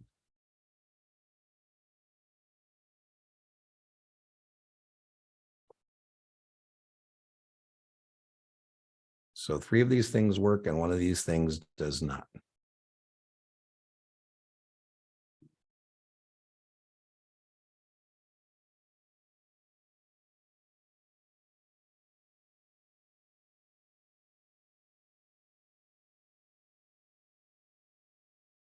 I'm neutral to being bearish.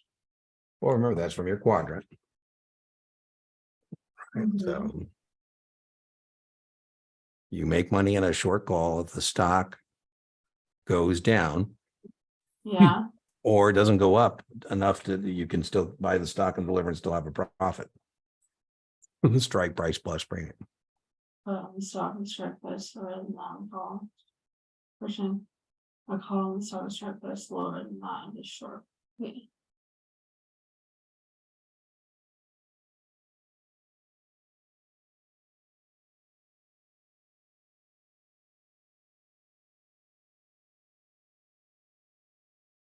Well, purchasing a call. So remember what that means. So now you have a choice to buy the stock. So now you've offset your obligation to sell with a choice to buy. That sounds like that'll work. Yeah.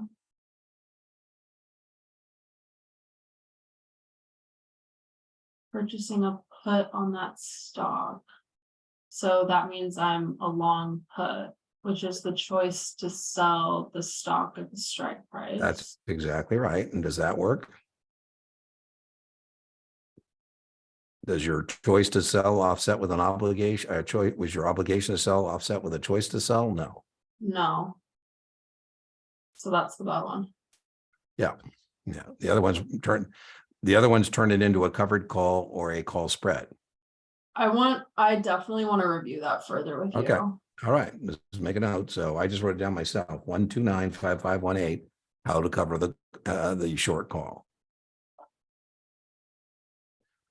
A customer has a short margin account. In it, there's one security currently trading at 14. The minimum maintenance requirement for the account is, this is testable, recognition, minimum maintenance long and minimum maintenance short.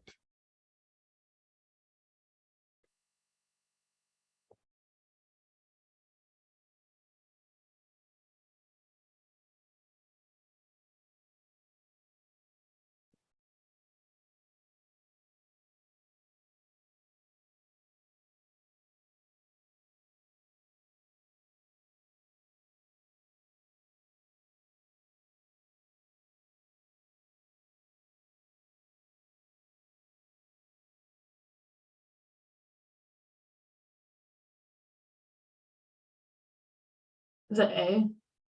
It would be A. It would be A. Again, I wouldn't worry about this on the test. A is the answer more often than not. But 30% of the 14 is $4.20. And so whenever it's below 5, it would be $5. So it's actually $5, but on the test, it would be 30%. Okay, so the minimum maintenance for a short account is 30%, Or but $5 per share, whichever is greater.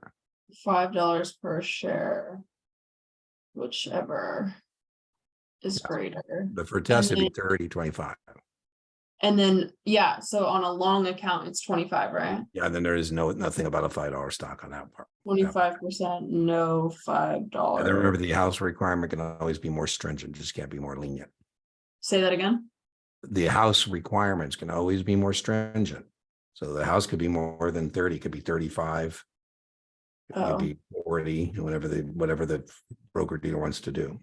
so it could be higher, but has to at least be those. That's right. That's right.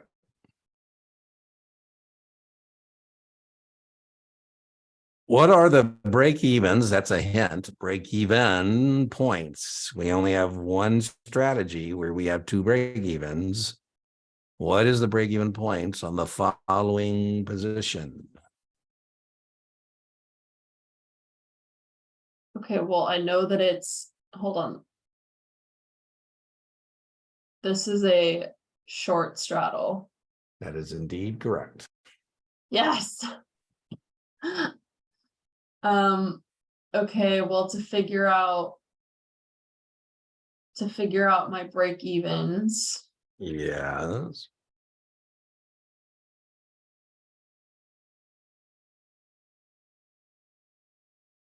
hold on.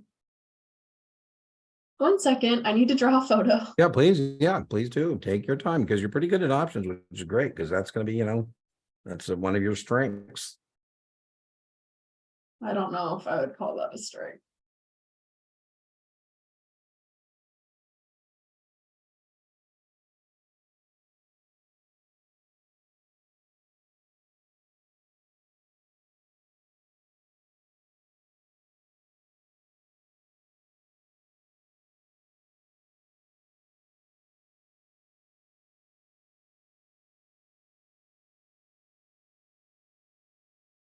Because I'm trying to remember how So to, straddles, 4 test questions. Can you identify the straddle, which you just did?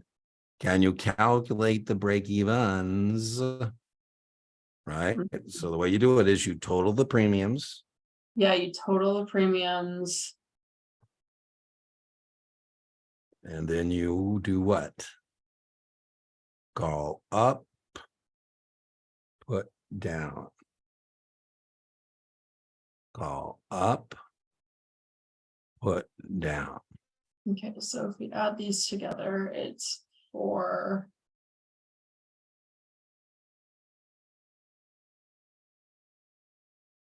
Well, is it better to say like net the premiums than total the premiums, or No, is you that? don't net. Net is when you buy and sell. When you Okay, write so this or is what. buy, you combine. So if it's a Okay. buy or a sell, you combine. Okay, so we have 435. Yeah, by the way, you And- using your T, you would know that because it would both be on the right side. Or Yeah, a long shot would be both on the left side. got it. Okay. And then we use call up or put down Yeah, for the break yeah. even. Yep.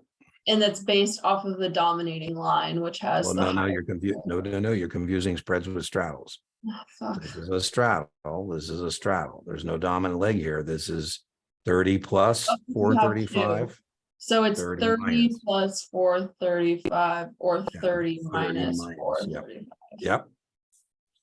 But for a spread, For a spread, you would have been right. yeah, For a spread, if I just carry through with that, even though that's not what we're doing, but the 30 call would have been dominant because it had the greater premium, but this isn't a spread. right. Okay, so 30. I can't do mental math, so Well, I told you I'm lazy too. I would have just eyeballed it and I know that 4 is correct. yeah, so And then I eyeball it and I 25, go, it's 4 25, something. Yeah, 65, and you are 34. correct. 1 and 4. Now, do you want the market price of DWQ to be in between those two numbers? Or do you want it In to be between. outside those two numbers? You're successful in between. That's right. And then remember, break evens are expressed on a per share basis. So that 2 contracts had nothing to do with answering this question. Yeah, I wasn't focused on it. Yeah.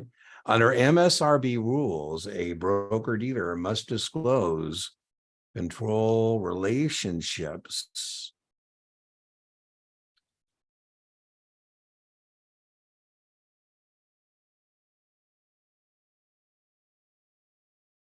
Again, don't you want to disclose this all the time? Yes. Yes. You are correct. Okay.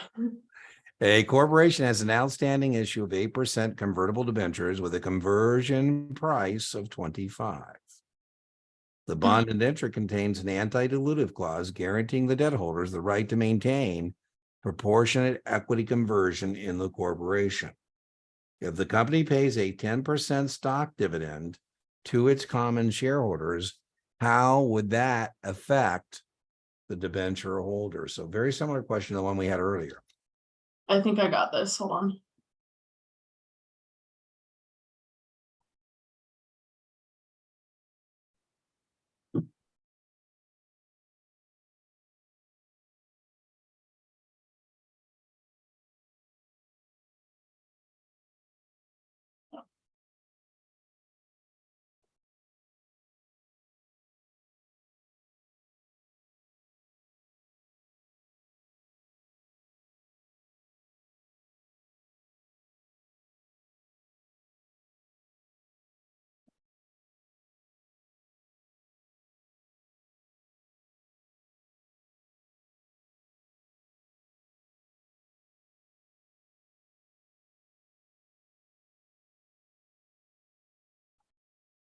A. Excellent. Excellent. Remember, your conversion price is going down. Yep. Both the Securities Act of 33 and 34 address fraud in the securities industry. Regarding the anti-fraud provisions outlined in these acts, which of the following statements is true?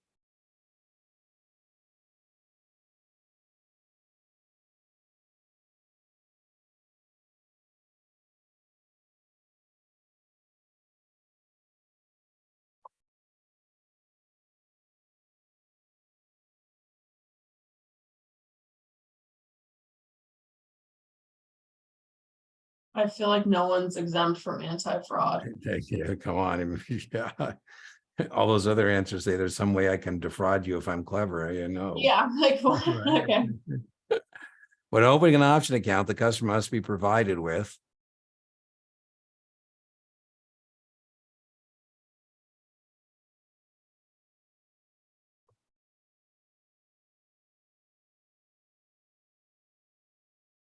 The ODD. the options disclosure document, indeed, the characteristics and risks of options.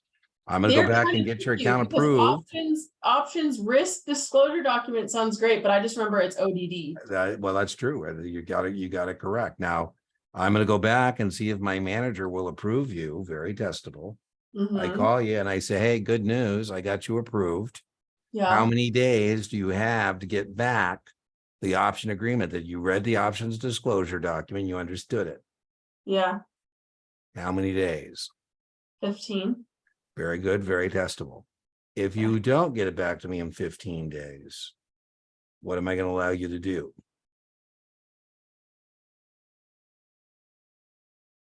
Very testable. Closing or offsetting transactions. I'll let you get rid of the stuff you've already got.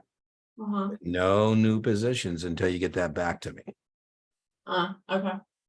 Which of the following businesses must have more than one owner? Must have more than one owner. Well, it'd be a partnership. There's more than.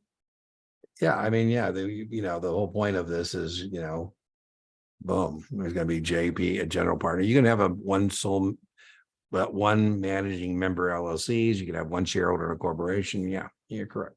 An S corp is one. They're small. Yeah. Your customer owns 100 shares of all stock and wants to limit downside risk.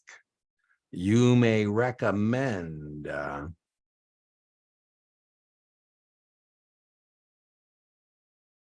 So if I already own 100 shares yeah, and I want to limit my downside risk, want to put in a floor.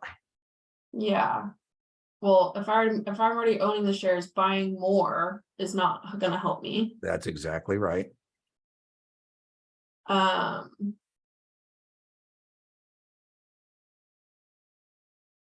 Wouldn't I want to buy puts because it's the choice to sell? Excellent. That's right. Protection. Get some puts to have the choice to sell.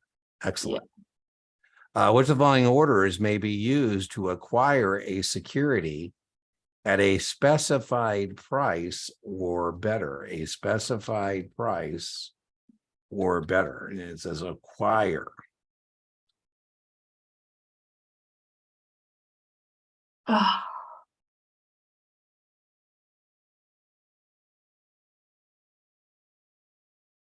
That's what. So So if you're limit. acquiring a security, what are you doing if you're acquiring a security? Are you buying or are you selling? I'm buying. There you go. So that means you'd be able to eliminate this to a 50-50.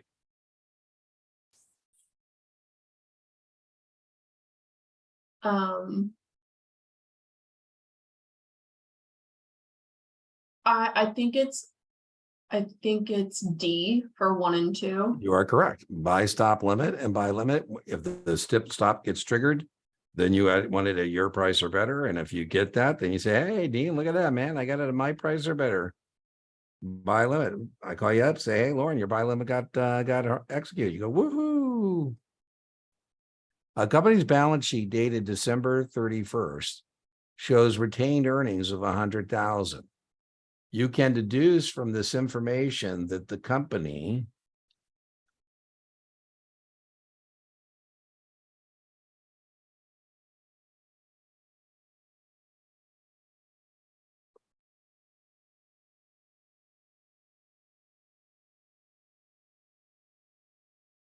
Retained earnings. Yeah, that's what they're asking. The retained earnings is about, right? So company retained earnings. So this is money. I think it's B. Yeah, you're correct. That's exactly what that is. It's money that we didn't give to the shareholders. Yeah. Okay. Disregarding commission, an investor purchasing 10,000 face amount treasury notes at a price of 0.12 would expect to pay. Now, you told me you had some way of doing this the other day, so let's see if you can do it. Treasury notes, bonds, meaning, Well, treasury notes are important because that means you need to know that's 98 and 12, 30 seconds. 30 seconds. Yeah, because regular bonds are 1/8. Yeah, yeah. Okay. Okay, yeah, give me a sec. No, you got time. I do want you this week, though, to do a practice exam and time yourself. It's no problem because we got all the time in the world to do this together, but I want you to make sure you're getting through the number of performance opportunities you need to in the time you have allocated. Mm-hmm.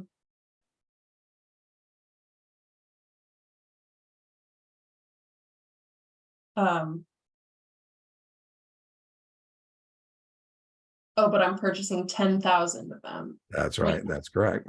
Purchasing $10,000 face. Oh wait, that's not important. I thought it was saying I was buying like. Well, it's telling you that is important, 10,000. So, that means I would have eyeballed this and said, well, 98% of 10,000 is 9,800 and something. So I would have had a 50-50 based on that. It's either A or C, knowing that this is 10,000 face. That's 10 of them is what that means.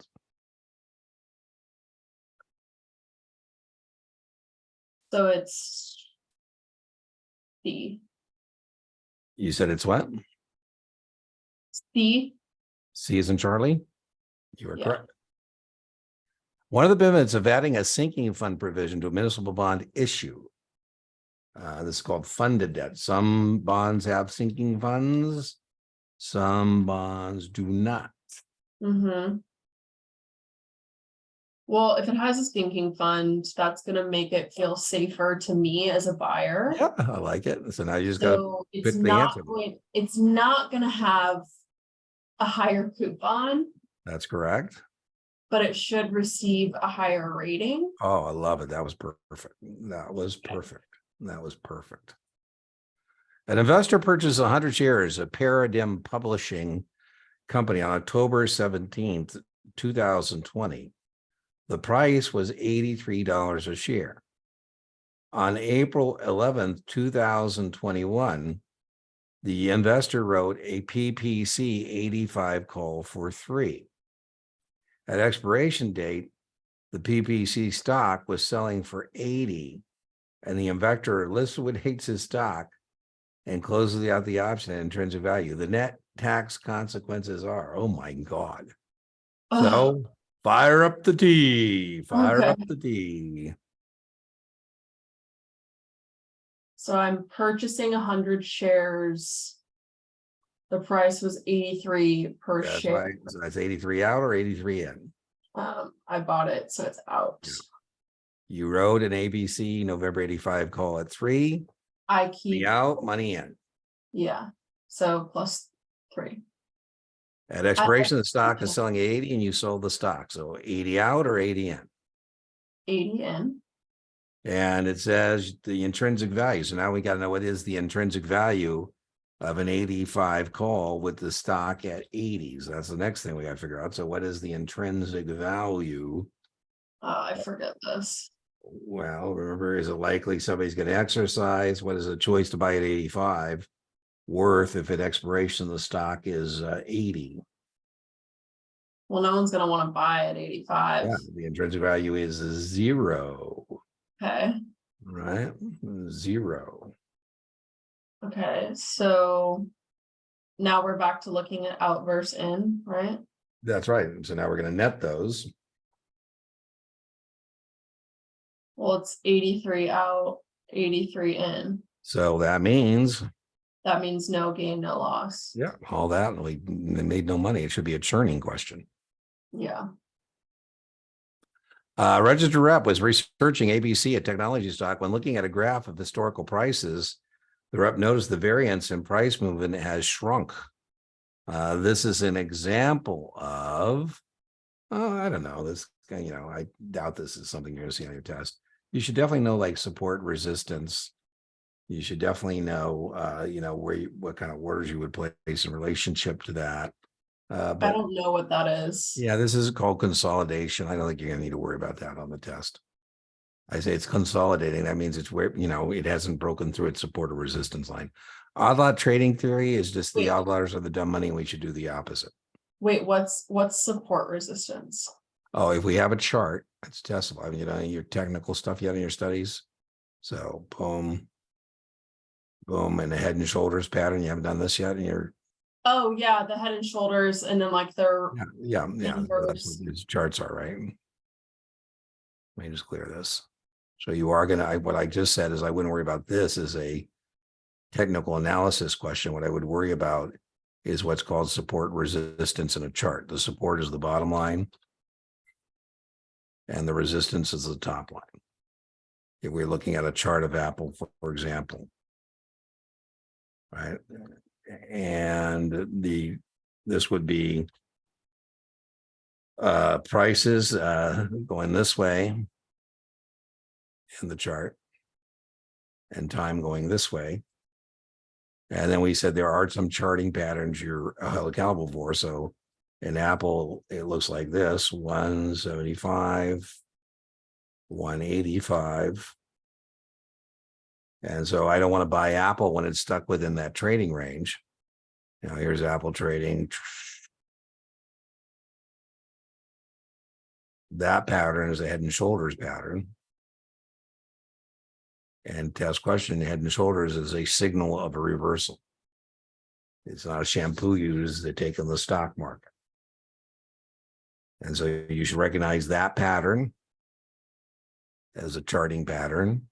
And then technical analysts don't want to buy the stock unless it moves. And so the other test question is you could put a buy stop above the resistance line to go long, or a sell stop below this to go short. It's called We're gonna need to go over that. What's that? We're gonna need to go over this. Okay. So we'll do it tomorrow. Just, make your team to-do list. Yeah, this is, seems like an area that this is the first area. It seems like I hit a blank slate, a tabla rasa. Well, like I know, like I've gone over it, but like I'm not comfortable with saying that. Like, Okay, well, no problem. We certainly go over it. It's not high risk, but it's there. And then remember, we have our buy stop, and then, if everybody has these buy stops can accelerate a bullish trend. Sell stops can accelerate a bearish trend. So I just want to go over like those no things worries, no separately, and then how they like not a problem. I love my Lauren time, not a problem. So just make your list. I think tomorrow we're meeting 10 o'clock, I think. Yeah. ABC and M&O both have the same market price and shares outstanding of their common stock. If ABC's PE ratio is higher, that would indicate. This one's a tough one. Yeah. So PE ratio. So that means that when we take the price and we divide by the earnings, that we come up with ABC having a higher PE ratio. So if it has a higher PE ratio, that means that the numerator Oh man, look at you. Absolutely. is going to be greater than the denominator. Yeah. So the current market price of the stock. Yeah, you're going on to the be- exact right track. So you should have been able to toss out sales because PE has nothing to do with sales, right? It has to do with earnings available to common, which is the net income. Yeah. So if ABC's PE ratio is higher, that indicates that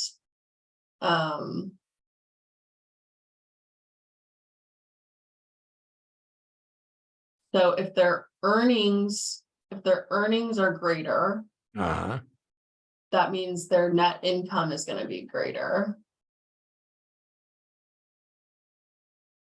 So if it has a higher net income, that means that the denominator is going to be larger, which means a smaller PE ratio. So if the PE ratio is higher, then I need a smaller denominator, so B.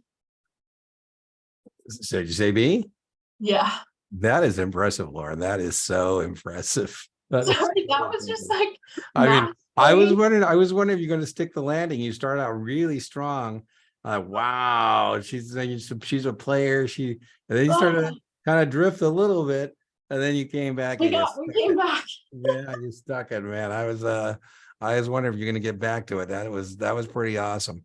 I even love that you're using the proper math terms, numerators, denominators, pretty good. You should have got 3 points for that one. They should give you extra points for, the ones that are. I should just pass right now. I don't think I Yeah. need to sit on the That was point. pretty good. All right, new margin account. Uh-oh, this is stupid, but testable. Well, maybe not. I was looking for the $2,000 trick, but now it says 1,000 shares at 30, so there is no trick on the 2,000. Remember, a new margin account, the minimum is 2, but here it's 1,000 shares at 30, and you make the required deposit. So that's called the setup. And now they're asking you to do a mark to market. So to do this, you got to know the classical margin equation.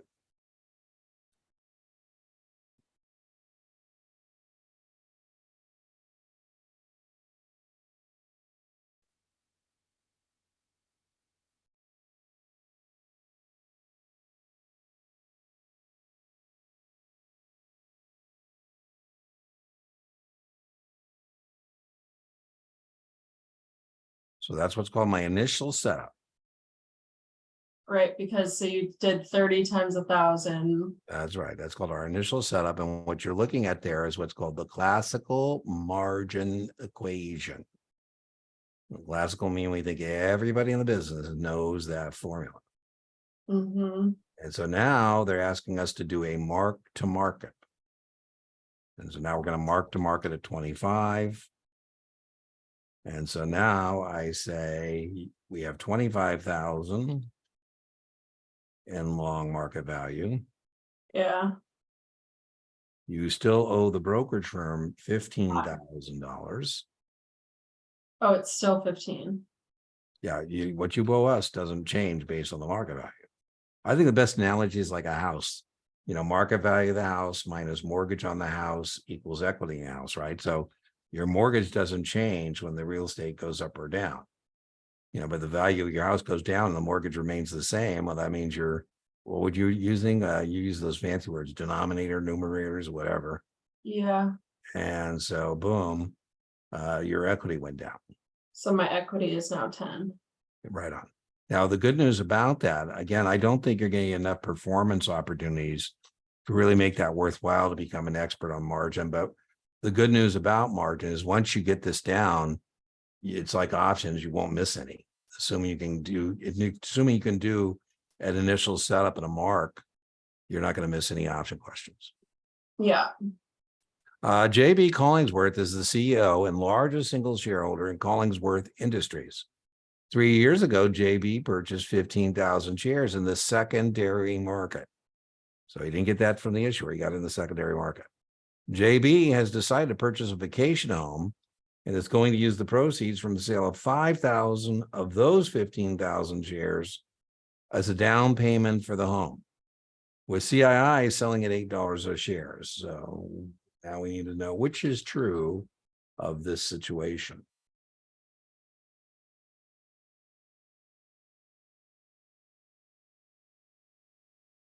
Oh, I would get this wrong for sure. Because I'm like, what is Form 144? Well, remember, 144 is for insiders, principal stockholders, directors, that they're not allowed to dump their stock in the secondary market without filing Form 144, which is good for 90 days. Further, if they get the stock directly from the issuer, they would have a 6-month hold. And so here he doesn't have a 6-month hold because it's not stock he got directly from the issuer, which would be restricted in terms of its transfer. Now, what he has is volume limitations. He can only sell 1% of the outstanding stock or the average of the last 4 weeks trading volume, whichever is greater. So here, the trick is there is an exemption from filing the form. And the exemption is if JB, whoever it is, is selling 5,000 shares or less. He's selling 5,000 shares at 8, and it's less than $50,000. That would not disturb the public marketplace. So if 5 times 8, 40,000, it sounds like he does indeed get that de minimis exemption. So let's review. It's very testable. Rule 144 says that officers, directors, and principal stockholders are not allowed to just dump their stock into a public marketplace. They have to file a form. The form is called Form 144. They got to file it at or prior to their sale. At or prior to their sale. The form is good, test question, for 90 days. And what they can sell over a 90-day period is 1% of the outstanding stock or the average of the last 4 weeks trading volume, whichever is greater. I think a good way to remember it is 144. 1% of the outstanding stock or the average of the last 4 weeks trading volume up to 4 times a year. There is a de minimis exemption. Wait, it's The de average minimis- what? Sorry. I'm Or sorry, average. of the last 4 weeks trading volume, whichever is greater. So if the company has 10 million shares outstanding, 1% would be what, million shares, or no, 100,000 shares. Okay. Okay, and then we said there's the de minimis. That's Latin for it's so small, who cares? And we said you don't have to comply with this as an insider if you're selling 5,000 shares or less, then you can just dump them, and it doesn't amount to more than 50,000. If you sell more than 5,000 shares and it's less than 50 grand, is that fine? No, that's not fine. It's Okay. got to be it's 50,000 or less. It's an and, it's not an or. I Okay. don't think you're going to see the exemption as much as you're going to see what I just walked you through, the actual where he does have to do this. Right. Prospectus may be delivered to customers in the sale of all the following transactions, except, I think you're going to get this one. I like this one. I think you're going to get this one.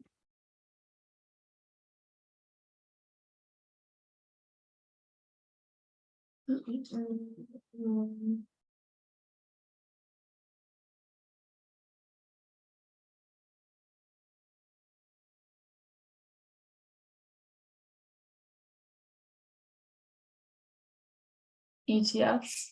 Right on. Oh, good job. A client sends a text message to the registered rep handling the account. The message contains a complaint about alleged mishandling of the account. One day later, the client sends another text message, but this one rescinds the complaint. Which of the following best describes the action to be taken?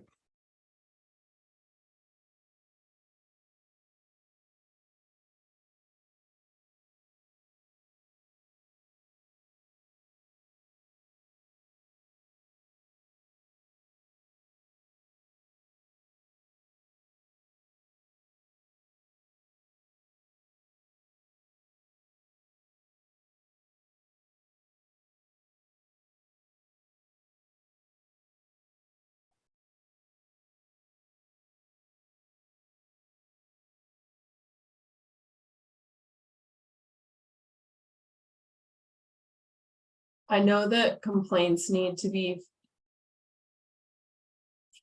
like they're only real complaints if they're in writing, but you also have to report all the complaints to your manager and supervisor. You are correct.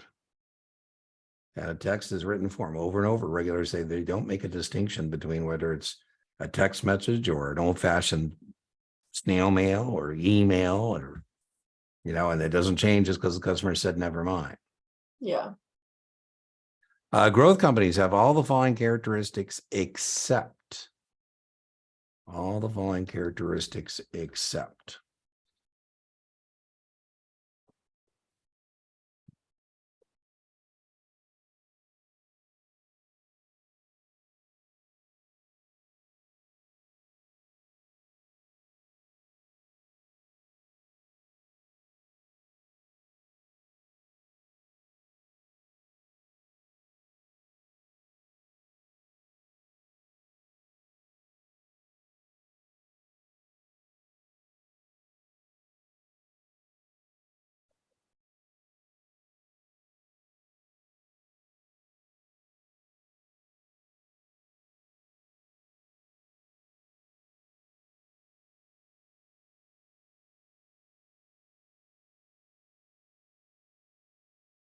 Well, okay, let's go through this for which are good versus bad. So you will get potential investment return from capital gains rather than income, That is true. because in a growth, you're like reinvesting. It's not That's right. Yeah. You wouldn't expect them to give you any dividends. You would expect them to put it back into the business. correct.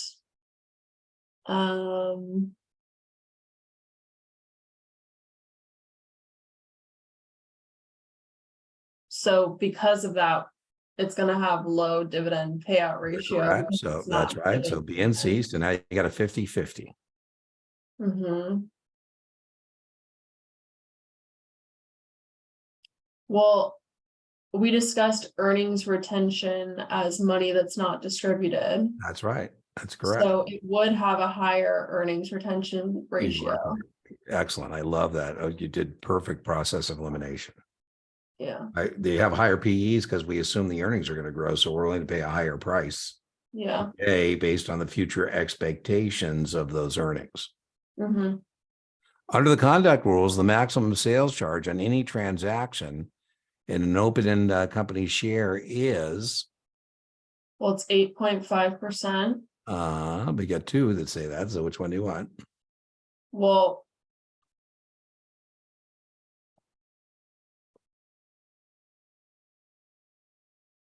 when I think of the equation, POP is Yeah. NAV plus sales charge. The sales charge is going to be applied to the NAV. So you're saying A or C?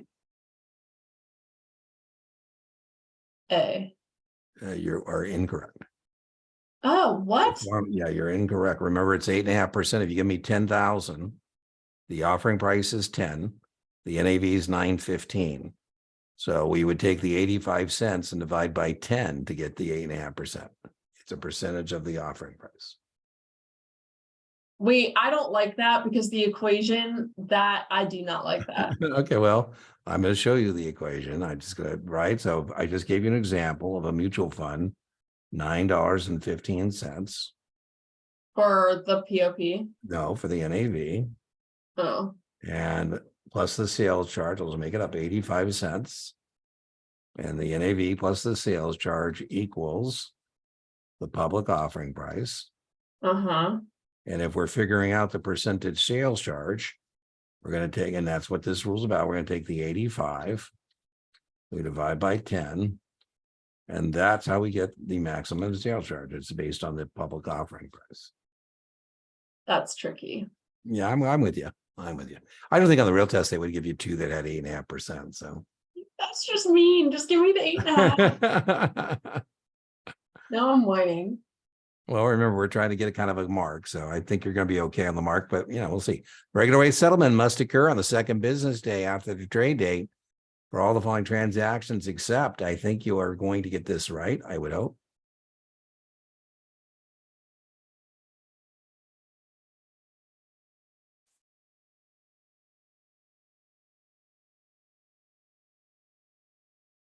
Uh, B. Yeah, remember treasuries are T+1. Yeah. On offering of securities in compliance with 144A is sold primarily to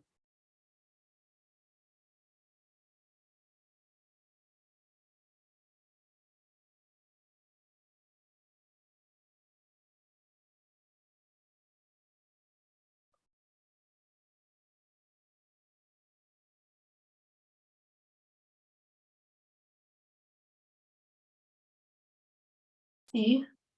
right on Quibs. Remember, Quibs are qualified institutional buyers of securities are allowed to buy unregistered foreign and domestic securities. They have to have assets under management of 100 million or more. That's what makes you a Quib. A Quib. Two siblings have an account with your broker dealer, registered as joint tenants with rights of survivorship. Both live in a state that recognizes community property as ownership designation. If one of the sibling dies, which of the following will occur?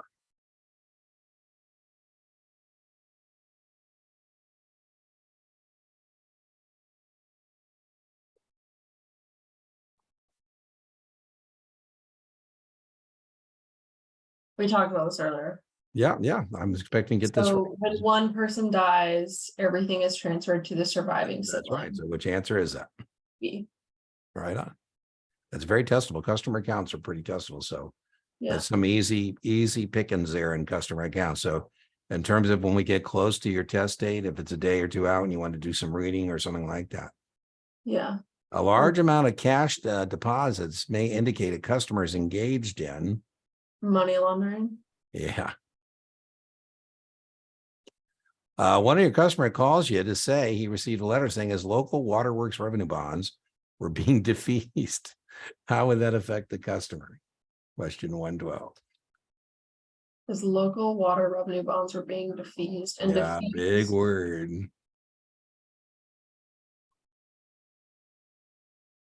I don't remember exactly what that is, but let me read the. Yeah. That's what you exactly should do based on context. Say, is there a way for me to get this based on context?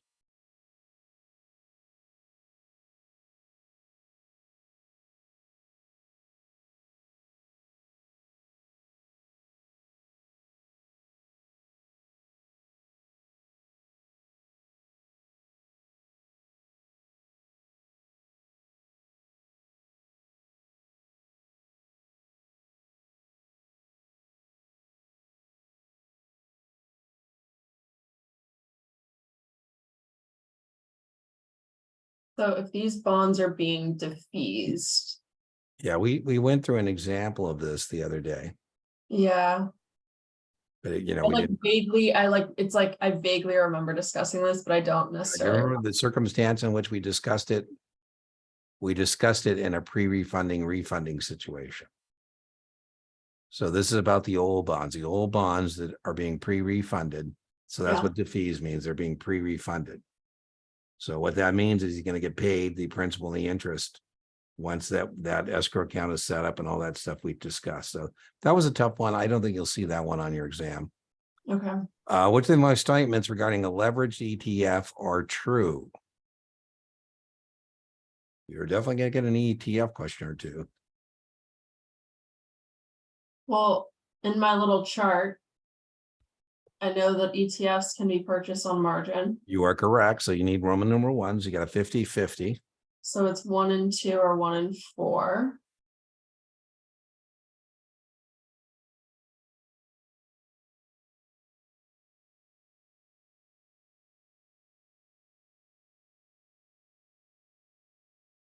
One and 4. It's 1 and 2. Well, that is stupid. That's because remember, that's how we're going to get the leverage. We're going to you within the ATF, we're going to be using leverage too. So you're actually leverage upon leverage. Okay. Yeah, right. So that's how they're going to get that 2x or 3x or whatever the case may be. What'd you say? 1 and 4? Yeah, sorry. That's right. No, that's okay. We're just trying to get a mark. So an Eastern account underwriting 100 million in municipal bonds is established. Alpha Securities agrees to underwrite 10% of the issue and sells out its allotment of 10 million. However, some of the other firms participating in the deal are not as successful, and $15 million worth of bonds remain unsold. What is Alpha's financial obligation? Okay, so there's an underwriting, $100 million in municipal bonds. They agree to underwrite 10% of the issue and sell out its allotment of 10 million. Okay, so 10% is the 10 million. That's right. Yeah, I like that because they might not have given that to you, but you just did the check and yeah, that checks out. Yeah. However, some other firms participating in the deal are not as successful and 15 million worth of bonds remain unsold. They're not financially obligated because they only agreed to underwrite the 10%. Well, you mixed up the difference between Eastern and Western. Eastern, you are responsible based on your percentage participation. If it was Western, it would be 0 because you said you do your 10, you did your 10. But I call you as the manager and I say, hey, Alpha, how you doing? You say, well, Dean, I'm doing well. We said we do 10, we did 10, we're done. I go, no, Lauren. I'm doing reallocation right now. I have some bonds that remain unsold. And you say, oh, you say some of them belong to us. I go, yeah. As you recall, Lauren, you said you'd be on the hook for 10% of the deal. So 10% of the 15 million is 1.5 million. So the answer is B. Now, had it been a Western syndicate, you would have been correct. Yeah, So I didn't even pay Western, attention to the way I think of Western, what goes down stays down. You're individually responsible. I had some very classy ladies who work at a firm called Artemis Capital, Muni Bond Underwriting, and I like how they think about it. She said, Dean, I think of it as a family dinner. If it's an Eastern family dinner, we keep passing the food around and nobody leaves until, the food's gone. If it's a that. Western family dinner, then, you eat your meal, you get to leave the table. But here we don't leave the table until we, get it all done. A customer buys, all right, something you're usually pretty good at. A customer buys 100 XYZ at 52.50 and buys an August 50 put at 1.5. What is the maximum possible loss? Okay, hold on. Make So the T, fire up the T. buy 100 XYZ at 52.50. Buy 1 XYZ.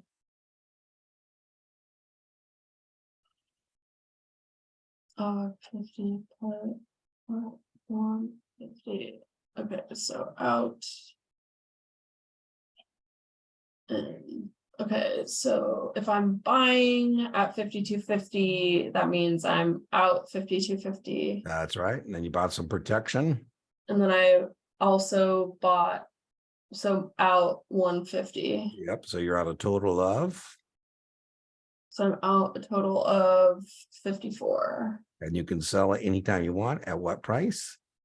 I can sell anytime I want because that's the whole point of buying the put. Oh, yeah, that's right. That is So I correct. can sell at 50. Yep.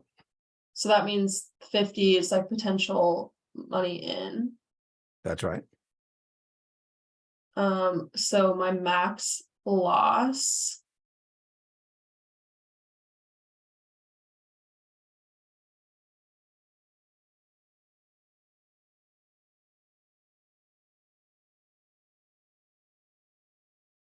So 54 minus 50 is 4. Yeah. But then I need to remember how many I have. Yeah. Well, the other thing, remember, if you just know it's 4 and there's only one that starts with a 4, I'm just telling you I'm lazy. So you're right. Yeah. You know, So that's I got 400. C. Yeah, you got that. It was perfect. Which all the following can open a joint account except, I think we saw a version of this in a earlier question. Yeah, you can't open a joint account with a minor. So C. Yeah, boom. They want to give me 2 of those by all means. Yeah. You listen, the stuff you're good at. So, and you're good on the options, you're pretty good. So that's what, you're good in the stuff you need to be good at. A 2-for-1 split does which of the following?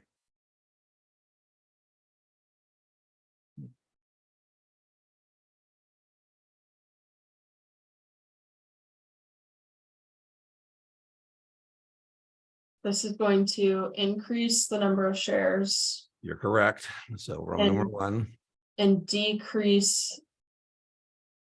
Oh.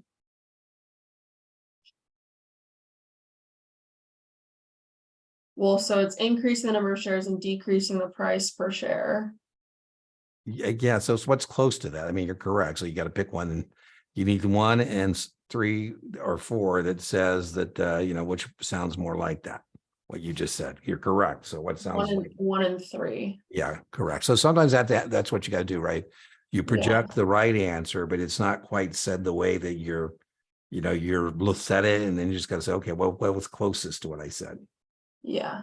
One of the distinguishing differences between variable annuities and mutual funds is that variable annuities. So remember, they're asking what is different. Okay, so one of the distinguishing differences between variable annuities and mutual funds is that variable annuities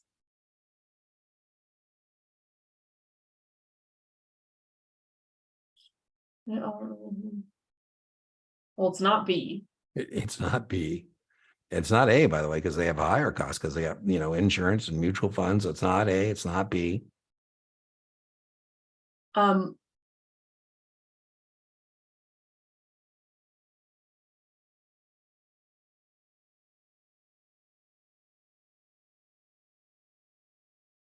Well, a mutual fund doesn't have a separate account. There you go. That's what I would put. And you were correct. A corporation has 1 million shares of common stock outstanding. There's also 100 par, 6% cumulative convertible preferred with 100 shares outstanding. If the corporation wishes to use a rights offering to raise additional capital by selling 500,000 new shares, which of the following statements is true? Oh God, okay. Yeah, this is kind of convoluted one. I think you can get it, I'd be looking for a potential hack. 1 million shares outstanding. There's also 100 par 6% cumulative preferred issue with 100,000 shares outstanding. Great. The corporation wishes to use a rights offering to raise additional capital by selling 500,000 new shares of common.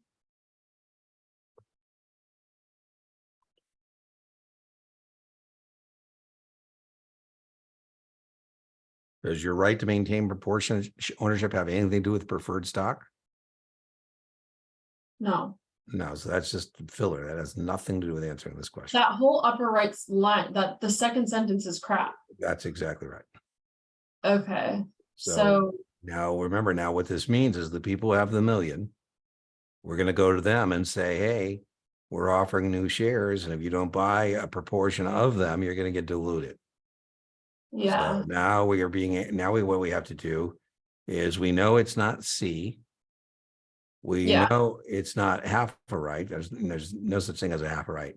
For every right. share you have, that's how many rights you have. So now we have to decide, does it take 5 rights? No, boom, process of elimination.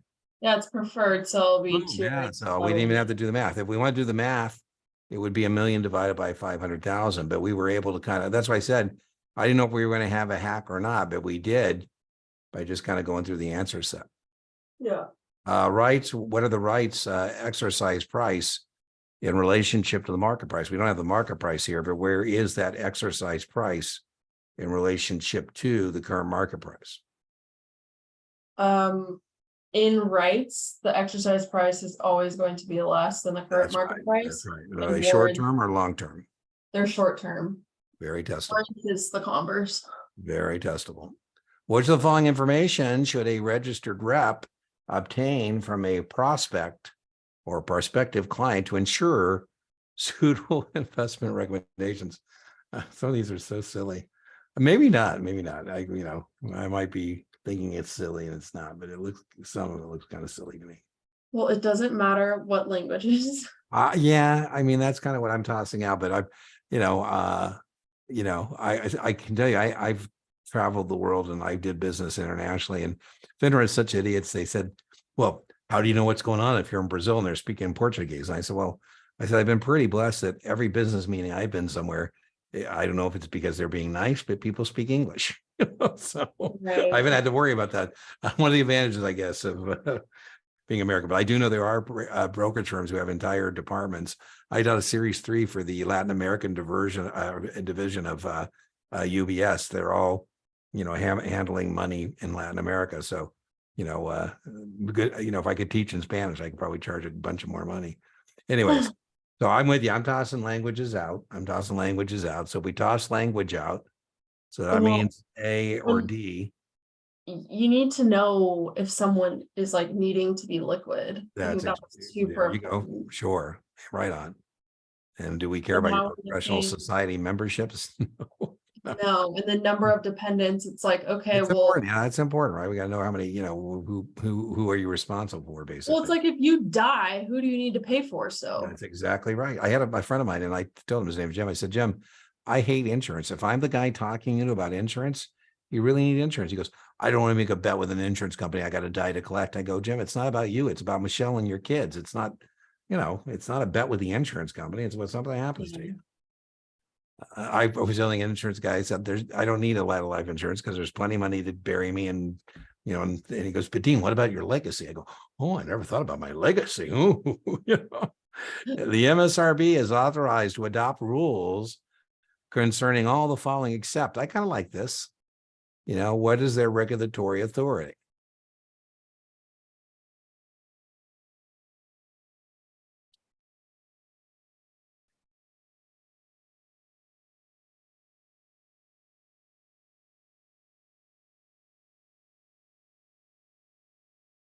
The information to be provided by municipal issuers. Right on. Remember, municipal issuers are exempt. So the MSRB can tell us what to do, but they can't tell the state or county or city what to do.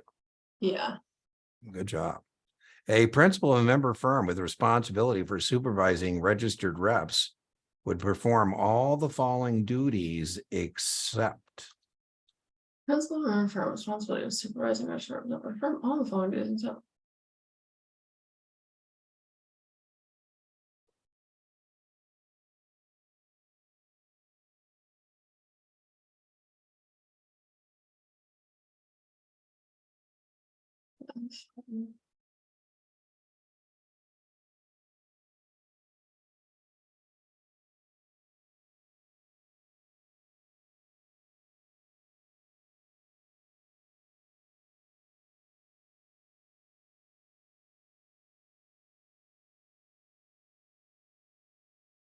Well, they don't need to approve all institutional. Wait, approve each securities transaction, whether for retail.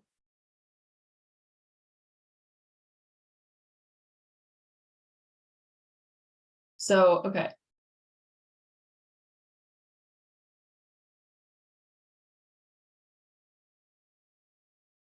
They do approve opening of new accounts. That's true.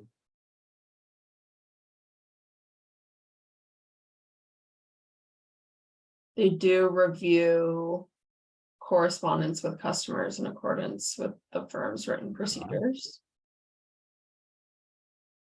So now I'm torn between A and D. So All right, you're on the right track. So another test taking trick is reduction to the ridiculous. What does the world actually look like? If there's one guy or one gal at Goldman Sachs who writes all the sales material. yeah. Yeah, I don't think it's D. Yeah. Yeah, that's called reduction of the ridiculous. I say, okay, if that is really a truthful thing, what does the world look like? That means there's some one person at Morgan Stanley that's doing all this.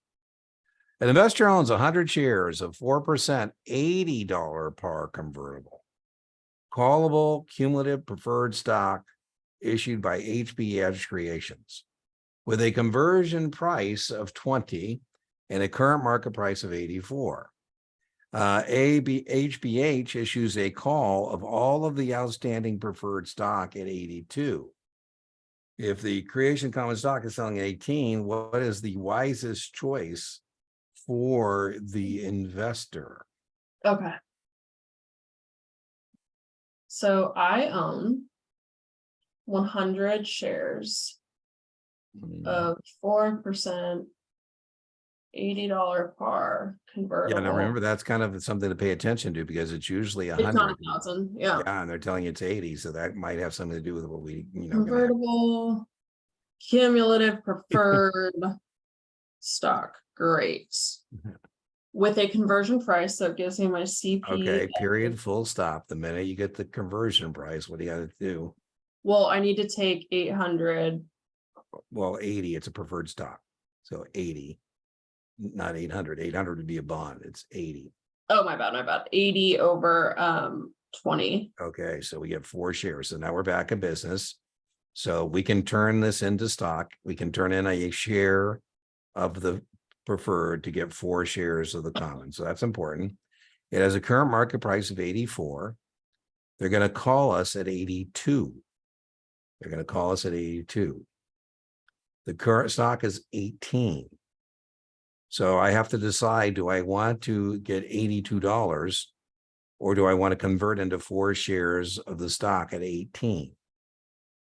Well, I'm sorry. Let's go to the answer set.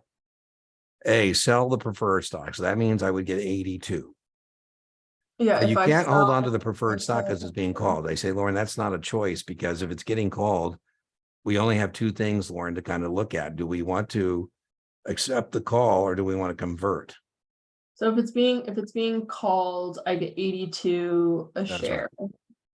That's right. And now if we convert in the common, we're going to get 4 shares of the common. Then what's that at? 18. So what's 4 times 18? 72. So what would you prefer, 82 or 72? I would prefer 82. So call away. Yeah, that's exactly right. Call it away. That's exactly right. By the way, that they know what you're going to do when they do that, right? So they know what, if we're looking at from the corporation standpoint, we know whether you're going to convert or whether you're not. The manager of ABC Municipal Securities is interesting in bidding on some GO bonds that will be available in the coming months.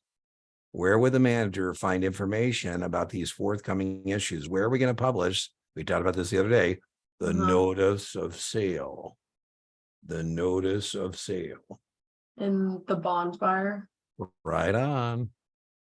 That's tricky though, because electronic what's the difference Emma. between bond buyer and Emma? Yeah, Emma, I love Emma. Emma's demented. Emma's cool. Everything you'd ever want to know about a municipal bond can be found in Emma.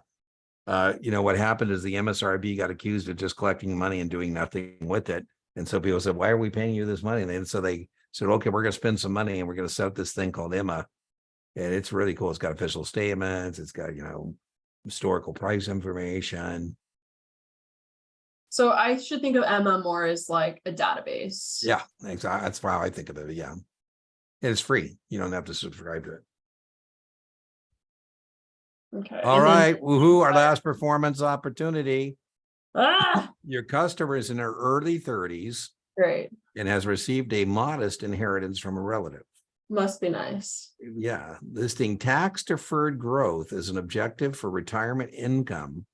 Which of the following investments is most suitable? I think almost all these we almost can start with process of elimination on these suitability questions and work our way into the, the 50-50, so to speak. Okay.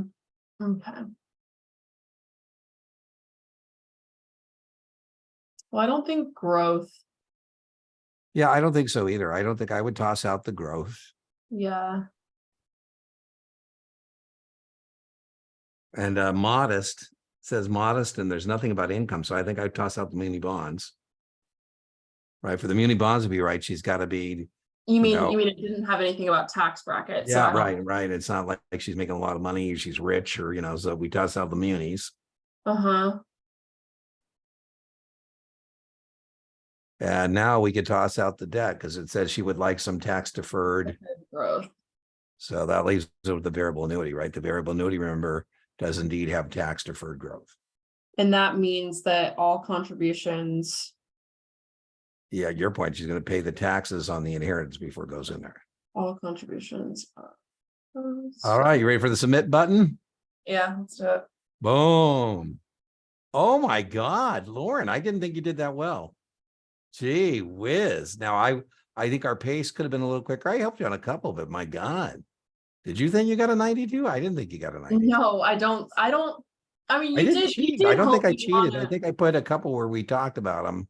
You did help me. You did help me on a couple. So I would actually say I got like an 82. Well, that still works. Man, I'll take it. We're on the test, you get 3 hours and 45 minutes. We're at 4 hours, but we're chatting, we're talking about the test.